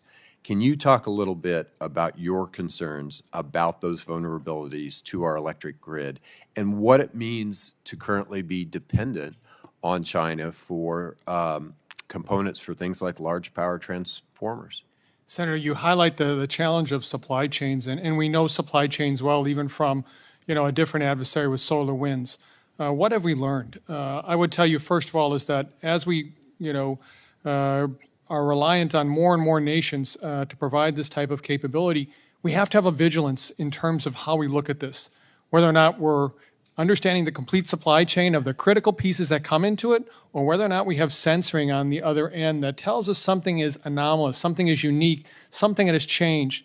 This is the world in which we live. This is the world in which we have to operate for the future. Would it be a good idea to try to produce some of those critical components here or with trusted allies and friends instead of being so dependent? Certainly, and I think the work of many of you on this committee with regards to semiconductors is one great example of the importance of fabrication within the United States. Thank you. Thank you, General. Senator Cotton. I want to raise the question that Senator Warner raised in his opening statement about the classified documents that were found at the residences or offices of President Trump, President Biden, and Vice President Pence. I want to be clear, I'm not talking about who done it, about who took them there and how they handled them and what criminal standards there are and is their investigation, about the documents themselves and what risk, if any, they pose to our national security. Director Haines, the last time you appeared in front of this committee, you said that you had not personally reviewed those documents. Is that still the case? I've only reviewed documents that have already gone through an initial classification review process. So now I have reviewed some of the documents, but not all of the documents. Myself, that is. There are others, obviously, within our institutions that have reviewed them. Director Wray, have you reviewed these documents personally? I have reviewed some of the documents personally, and my team, of course, has reviewed the documents. Why have you not, to both of you, why have you not reviewed all of these documents? It would seem this would be a matter of vital urgency to put your eyes on these documents and make a determination if you think there actually is national security risk in the contents of those documents. Thank you, Senator. I'll start and Director Wray can continue. But so when we get documents that have been compromised in the context of a leak investigation or other things like that, I don't personally review them generally, even when they have significant consequences. There are the subject matter experts within the institutions that do that. They provide their views, and then they typically will summarize or otherwise indicate issues that have to be addressed as a consequence, if there are any. Director Wray is the same answer. Similar, except I would just add that we have teams of people who are experienced with these mishandling of classified documents cases, of which we have any number and have had for years. And I would add that although I have not reviewed all of the documents myself, I have gone through a fairly meticulous a listing of all the documents that includes detailed information about the content. So it's not reading every page of each one. I bet General Nakasone and General Barrier, when they were second lieutenants, were taught that they were responsible for everything their organization does and fails to do, which I think is a pretty good principle of leadership. I just think on something of such prominence and perhaps such significance that you both should review them. More importantly, this committee should review them. And as you heard Senator Warner say, we're all very frustrated that we haven't even had these documents characterized to us. And we've patiently allowed Senator Warner and Senator Rubio to try to resolve this matter, but I would say our patience is starting to run out. And at least some of us are prepared to start putting our foot down if we don't get better answers and the stonewall doesn't stop. Director Haines, I want to turn to a concern I've raised with you and Director Byrne and others, and that's my worries about growing politicization and the analysis coming out of our intelligence agency. This is an annual threat assessment. There is an annual threat assessment, so let's look at it. On page 33, you write, transnational, racially or ethnically motivated violent extremists continue to pose the most lethal threat to U.S. persons and interests. Are you serious? You seriously think that racially and ethnically motivated violent extremists are the most lethal threat that Americans face? So, yes, sir. In terms of the number of people killed or wounded as a consequence. How many people were killed by racially and ethnically motivated violent extremists in the United States last year? I don't have the exact number for you right here, but I will get it for you. How many people were killed by fentanyl in the United States last year? As you know, it's over 100,000 for fentanyl. But so isn't that a more lethal threat? Absolutely, but it's not being compared against fentanyl in that statement. It's in the context of terrorist threat. Okay, so on page 38, you write about governance challenges in Europe. You talk about populist parties taking advantage of inflation and high energy prices. You worry that public discontent, potentially including increased mass protests, could undermine backing from mainstream European governments while increasing support for populist and extreme parties. You also say it could undermine the quality of democracy. Well, how is this foreign intelligence? And who are these populist parties in Europe that we're so concerned about? So we can get you further information about this, but I'll just say as a general matter, Senator, we do cover different effects on democracy throughout the world, and that is something that is typically perceived as part of our remit. Are the Brothers of Italy, the Italian Prime Minister Giorgia Meloni's party, are they a populist or extreme party that are a threat to America's interests? I don't know that, I wouldn't want to speak for the analysts as to whether or not they consider them a populist party. I suspect that they may, but I don't know that they would say that they're a threat to to the United States. All right, just one final example of this. On page 18 about nuclear issues with Iran, you write that since the assassination in November 2020 of nuclear scientist Mohsen Fakhrizadeh, Iran has accelerated the expansion of its nuclear program. It's an unfortunate ending for Mohsen Fakhrizadeh in November of 2020. Did anything else happen in the world in November of 2020 that might have caused Iran to accelerate its nuclear program? Senator, I'm not sure what you're referring to. Pretty big event here in America. November 2020. If you mean the election, I do mean the election. I don't believe that our analysts perceive that as being the key. Really, because I've gone through the IAEA reports.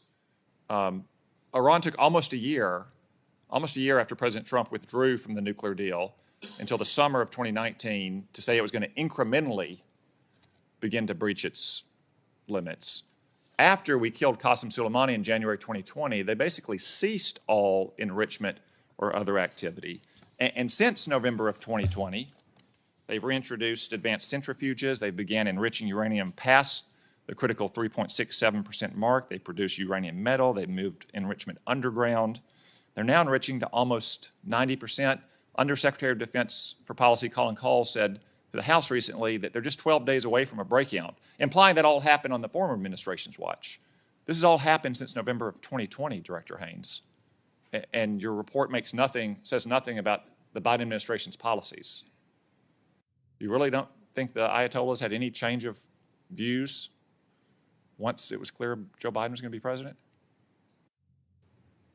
I think our analysts would look at leaving the JCPOA as one element that's relevant to the, All right, so my time has expired. I'll say, Director happen. Burns, we've talked about this in a classified setting before. I mean, your organization produces the vast majority of the analysis for the IC, and it's not just the conclusions, but also the priorities and the volume of focus on things like climate change or gay marriage bills in other countries, or some of these conclusions that just cause me great pause about the priorities and the resources we're applying to the critical threats this country face. We talk more about it in a classified setting. Okay, thank you. Senator King. Thank you, Mr. Chairman. First, Director Haines, the good news is the report is clearly written and I think establishes a lot of very valuable information. The bad news is I made the mistake of reading it Monday night just before trying to go to sleep. There's a lot of serious matters in there. One of the things that really jumped out at me, and I want to follow up on Senator Heinrich's question, is on page, let's see, it's on page 9. China now is on track to control 65% of lithium-ion battery market. They dominate all parts of the supply chain, 40% of the world's active pharmaceutical ingredients, and their global share across all manufacturing of solar panels is 80% now, certainly go to 90%. This is an important information for us in terms of informing us about the dangerous dependency that we've developed in a whole lot of areas. And semiconductors is one that we've talked about, but it suggests to me that this issue of dependency is something that really has to have some serious policy examination. Would you concur? Yes, absolutely. I mean, I think one of the things that we're really trying to expose here is the fact that it's not just simply about China trying to create indigenous supply chains, but actually to control global supply chains. That seems to be a deliberate policy, does it not? Exactly. And that goes also about their actions in Africa and other South America, where they're trying to corner the market, if you will, on various commodities. And you can see it also, as you indicate, not only in their decisions about what they're purchasing and how they're managing it, but also the laws that they pass that give them the capability, for example, in rare earth elements, to actually turn the dial on their export and import policies so that they can actually create that pressure. You'd think that we'd learn from Europe's dependency on Russia and gas that this is a similar thing that we really need to address as a matter of policy. Move to another specific intelligence question. What's the current analysis on the relationship between China and Russia? Is it a temporary marriage of convenience, or is it a long-term love affair? It is continuing to deepen. So I think maybe the latter, although I hesitate to characterize it as a love affair. But so there are some limitations that we would see on where they would go in that partnership. We don't see them becoming kind of allies the way we are with allies in NATO, but nevertheless, we do see increasing across every sector. Well, the sector that we're most concerned about right now is aid to Russia in the Ukraine conflict. What do we see there? Is China about to act? Are they issuing any supplies now? That's the highest risk, it seems to me, in terms of the development of this relationship, right? The immediate risk. Yeah, we do see them providing assistance to Russia in the context of the conflict.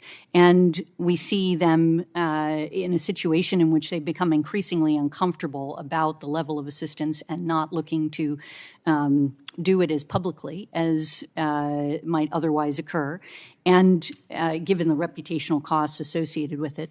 But I think that is a very real concern, and the degree of how close they get and how much assistance they're providing is something we watch very carefully, and we'd be happy to talk to you about that in closed session. One point I thought you could have used more emphasis. There's a whole section on climate change, which is, interestingly, it's China, Russia, Iran, North Korea, climate change in terms of risks. And you identify the risk of famine and food insecurity across the developing world. You mentioned migration 2 or 3 times, but that, it seems to me, is one of the most serious destabilization risks. The Syrian refugees upset European politics 6 million. We're talking 100+ million. I hope that the intelligence community can provide some more detailed analysis of the migration risk, which I see as one of the real challenges of the next 10 or 15 years as it becomes uninhabitable in areas of North Africa and the Middle East. Could you comment on that? Could not agree with you more, sir. And we will look to try to produce something, and perhaps we can do something publicly along those lines. And General Nakasone, in a few seconds that I have left, China's cyber posture. My sense is that they're getting more aggressive. Is that true? And is Russia adapting and getting better? Senator, I would say that both for China and Russia, they are very capable cyber adversaries. With regards to China, we see an increasing degree of risk-taking that they've undergone with regards to stealing our intellectual property, even increasing their influence operations. These are concerning efforts for us. With regards to Russia, we still see them, and we see them very accurately and being able to warn and being able to counteract some of the things that they're doing around the world. And so we know them very, very well. But they're getting cleverer, aren't they, about using our infrastructure, for example? Well, certainly they're getting clever, but we still, I would say, Senator, are able to stay ahead of them. And that's the big piece that I want to emphasize. Maybe the answer would be, so are we getting more clever. Thank you. Well said, Senator. Thank you. Senator Cornyn. On September the 1st, 2001, we lost 3,000 Americans. About a week later, Congress authorized the use of military force to go after the terrorists that committed those attacks. Last year alone, we lost 108,000 Americans to drugs that are coming across the southwestern border. I think the figure is roughly 71,000 of those deaths were caused by synthetic opioids, fentanyl, and we know where the precursors come from. They're coming largely from China. This is like losing a large passenger jet every day for more than a year. Just like 9/11, just like we would react if, in fact, passenger jets were falling out of the sky each day for a year, we would react in an overwhelming fashion. Yet, the Attorney General of the United States has said he's doing everything he can. And so my question for each of you is, what additional authorities, what additional resources do we need to defeat this threat to American lives? Some have suggested that they should be designated a foreign terrorist organization. Other members of Congress have said, well, we need to use an authorization for the use of military force like we did after 9/11. But I'd like to hear, maybe starting with you, Director Haines, and then I'd like to have Director Burns address the question, what additional authorities, what additional resources do we need in order to save American lives from this threat? Thank you, Senator. And I know you've done a lot of work on these issues, and I could not agree more with your characterization of it and the importance that it holds. And you'll hear from my colleagues some of the increasing resources and efforts that all of them have engaged in this area. I will speak for myself in terms of the ODNI, our Office of Director of National Intelligence. we have a national intelligence manager that covers this issue and a national intelligence officer. And one of the things that I've learned in the 2 years that I've been there is that we do not have as deep a bench of analysts on these issues, and we are not as, therefore, resourced as we need to be in order to really address this question. That's something that we've been building, and that's something that we need to continue to build. And I think that's I agree with you that we are losing. And what I want to know is, what do we need to win? Director Burns, would you address that? Yes, so from the point of view of CIA, as we've discussed before, we've tried to transform our strategy through our counter-narcotics center, working with partners across the intelligence community and domestic and foreign partners as well, focusing on the entire network that you described. In other words, precursor chemicals, financial flows, the production of fentanyl pills and the equipment that goes into that, as well as disrupting that trafficking as well. And here I would emphasize that I think we talked earlier about Section 702. I think that has helped us to illuminate that network and has helped us in some successful actions recently with which foreign intelligence collected by CIA has contributed to. Both recent successes that our Mexican partners have had against the Sinaloa cartel, and also recent successes against fentanyl production and processing equipment in Mexico and in the United States. So I couldn't agree with you more about the severity of this problem. For all of us, protecting American lives is our highest priority. I'd like to follow up with the panel in closed session. Let me turn to the issue that Senator King raised. COVID exposed our vulnerability to long supply chains, everything from advanced semiconductors to rare earth elements to active ingredients in pharmaceuticals that are manufactured in China. And in the event that supply was disrupted, it would be not only a tremendous threat to our economy, but to our national security as well. For many years, American businesses have been investing in China. We had a witness that testified last May, I think it was, that the current market value of U.S. investments in China were worth $2.3 trillion. In other words, American investment in China has been financing the rise of China's economy and the rise of their military might. Just like CFIUS allows us to review foreign investment in the United States, do you support an outbound investment transparency regime that would give us greater insight, give you greater insight into what we are financing? We, in effect, are financing our number one adversary, and it's relatively opaque, I think, to the intelligence community and certainly to the policymakers. Director Haines? Sure, I'll start. Obviously, without prejudice to the policy question of what is the right answer for how to deal with this. Would you like the information? I think you're absolutely right that there's no question that something that would create greater transparency would give us more information about this, and that would be valuable from our perspective.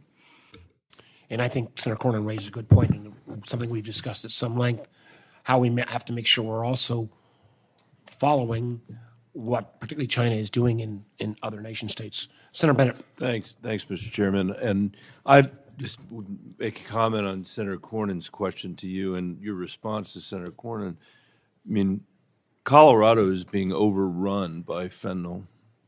And we're at a point now where when a kid dies who's the age of my children, I no longer ask what was the accident. Did they have a car accident or did they, was it leukemia? The question is, was it suicide? Was it fentanyl? Or was it guns? And I guess from my perspective, I don't see any evidence that we're getting the cooperation that we need from Mexico to deal with this crisis at our border. And I don't know if you want to amend your answer to the Senator Cornyn or what it would, maybe you could, and this is not the only thing I want to ask about, but what would it look like to have a neighbor to the south who is actually taking seriously the fact that we're losing more than 100,000 Americans a year, many of them children, who are taking drugs for the first time in their lives and then drop dead? What would it look like to have a partner in our neighbor country? Mr. Director or Director Haines? I'm happy to start. I mean, this is not about the number of analysts. Yeah, no, exactly. That was just the beginning of my answer, but I think it was fair to let others talk. I think we should talk about this in closed session further. Let's do that. I have other things I'd like to talk about too, but let's do that because we haven't made any progress. Things have gotten a lot worse, and I'm sorry to say they've gotten a lot worse during the course of this administration. Second, Director Wray, you mentioned in your answers to Senator Rubio's questions about TikTok, how concerned you are, and the degree to which they're subject to the CCP in terms of their disgorgement of data and the potential use of that data to run operations against the American people. I wonder if you could use this open public opportunity to describe to the American people what the danger to them is of this platform that is run out of Beijing. What is the danger to them? Well, let me start by saying the point that I tried to get to towards the end of my exchange with Senator Rubio, which is understand that the difference between an ostensibly private company and the CCP is essentially a distinction without a difference. Right.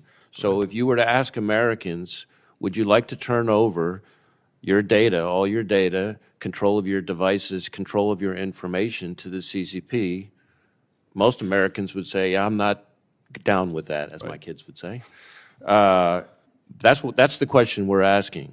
So it's really a question of data collection, and we know that they can use it to conduct all sorts of big data operations. And what would a big data operation mean to your average citizen? There have been a lot of questions from the chairman and others about AI and things like that. If you look at the Chinese government's gobbling up of information and data, and then the use of AI and other tools, ultimately supercomputing, things like that, to marshal all that data to conduct targeting for espionage, targeting for IP theft, targeting for all the things that I and others on this panel have been calling out about the Chinese government. Data is the coin of the realm. Those who have the best information have the power, and that's what that enables them to do. You just have to look at the Equifax hack, where they essentially stole the PII of half the population of the United States, and that's one Chinese government operation. So it's the control of the data to conduct all sorts of big data operations. It's the control of the recommendation algorithm, which allows them to conduct influence operations. It's the control of the software, which allows them to then have access to millions of devices. So you put all those three things together, and again, come back to the starting point, which is this is a tool that is ultimately within the control of the Chinese government, and to me, it screams out with national security concerns. My kids are about the same age as your kids and platform. The American people don't need to spend 3 weeks out of the year on a platform that's run out of Beijing for Beijing's purposes, and we can do a better job than that. I also just, while I have 1 second left, would say that I don't think the American people have had the kind of negotiation you were just talking about, even with our own big data platforms in the United States, our big social media platforms. We have not had a negotiation about our privacy rights. We've not had a negotiation about whether your kids or my kids should have the benefit of the economics of their identities, or whether Mark Zuckerberg should have the benefit of the economics of their identities. And I think, Mr. Chairman, that's something that this committee, it's not exactly what we're working on, but I think it's a related topic that is important for us to think about. I agree with you. Senator Moran. Chairman, thank you. Maybe to follow along with what the conversation was between Director Wray and Senator from Colorado. For most of my time in the Senate, I've been working to try to get data privacy legislation through the Congress. We have failed. We get this close. We get very close, and then issues of private right of action become a barrier between Republicans and Democrats. I just would make the public offer to any Democrat and any Republican that wants to work to get us to the point that we've been unable to be at. I am still ready, able, and willing to try to accomplish that. And I was going to ask Director, maybe the FBI director has answered this question, but I was going to ask the CIA director, what does all this failure to have data privacy mean in the intelligence world? So when they collect, and I think Director Wray was talking about this, but what does it mean to American citizens and to our national security? Well, Senator, in terms of our national security, it obviously enables our adversaries' efforts at espionage as well. It enables them to steal intellectual property. It enables them to get access to sensitive technologies. It enables them to, spy on our citizens as well. So, it offers enormous opportunities, I think, for our adversaries. General Barrier, anything to add to that from a No, I concur with the Director of CIA. Thank you. And General Barrier, what level of urgency would you attach to the issues of shrinking U.S. leadership in key technology areas? It's one of the reasons I voted for the CHIPS Act. What would you identify as the challenges we face, and what can we accomplish in protecting our country if we will invest in greater levels of technical abilities? The ability to secure this technology keeps our adversaries from actually obtaining the kinds of kit that they need to develop their most advanced weapon systems. So our ability to protect those chipsets, the ability to produce them in the United States of America is very, very important to keep those out of the hands of our adversaries. I have additional questions on this line, but I think in the public setting, this is something I want Americans to know. I think it's our natural instinct to believe we are the best at everything. And we can be, and in many instances we are, but it's a different world than the one I grew up in which we absolutely were. Tell me, again, maybe anyone can answer this question, but the differences in advancements that China is making in advanced manufacturing and automation, and maybe to you, General, the military consequences if we fail to advance our emerging technology capabilities. Senator, I would say that the Chinese are advancing very, very rapidly in every warfighting domain that exists, whether that's space, cyber, air and air defense, ground combat, command and control, cyber. They are making very, very rapid advances, and the Defense Intelligence Agency is taking note of that and watching it very carefully. We talked a bit about our neighbor to the south, a little bit further south in Latin America. Many countries in Latin America have elected leftist governments. What are the extent of the inroads that our adversaries have made in those countries which have been traditionally friendly to the United States? What's the difference in today's world in Latin America? I think there's a broad trend that some of our adversaries take advantage of. I mean, we see this when we were talking about technology, whether it's, completing deals involving Huawei or ZTE or 5G, which, as we've all been discussing, enable access to data. It's something we remind, countries with whom we deal in Latin America all the time of the risks of doing that, especially with regard to the People's Republic of China, their economic relationships that can add to corruption in those countries, that can make them kind of one-dimensional economies, more and more dependent on the export of commodities to China, incur debts which will complicate their own economic growth sustainably over time as well. And certainly adversarial intelligence services try to erode our influence, in a lot of those countries as well. So it's a real challenge as well. In some places like Colombia, where we've had longstanding relationships in fighting narcotics and in, supporting the progress of those countries economically and politically, I think we're still able to sustain, a lot of the cooperation we've built up over the last 20 years or so. So we just have to work hard at it, relationship by relationship. Director Burns, I was hoping you would answer that in 19 seconds shorter so I could ask Director Haines a question, but you failed and so I failed. Thank you. Well, I would say, Senator Moran, new member of the committee, but I think you focusing on this technology competition is spot on and appreciate it. Senator Gillibrand. Thank you, Mr. Chairman. Director Haines, in last year's Intelligence Authorization Act, Senators Rubio, Warner, Heinrich, Burr, Blunt, and I created the AARO, the All-Domain Anomaly Resolution Office, to break down the stovepipes between the intelligence community and the military regarding unidentified aerial, marine, and other phenomenon, which could pose a risk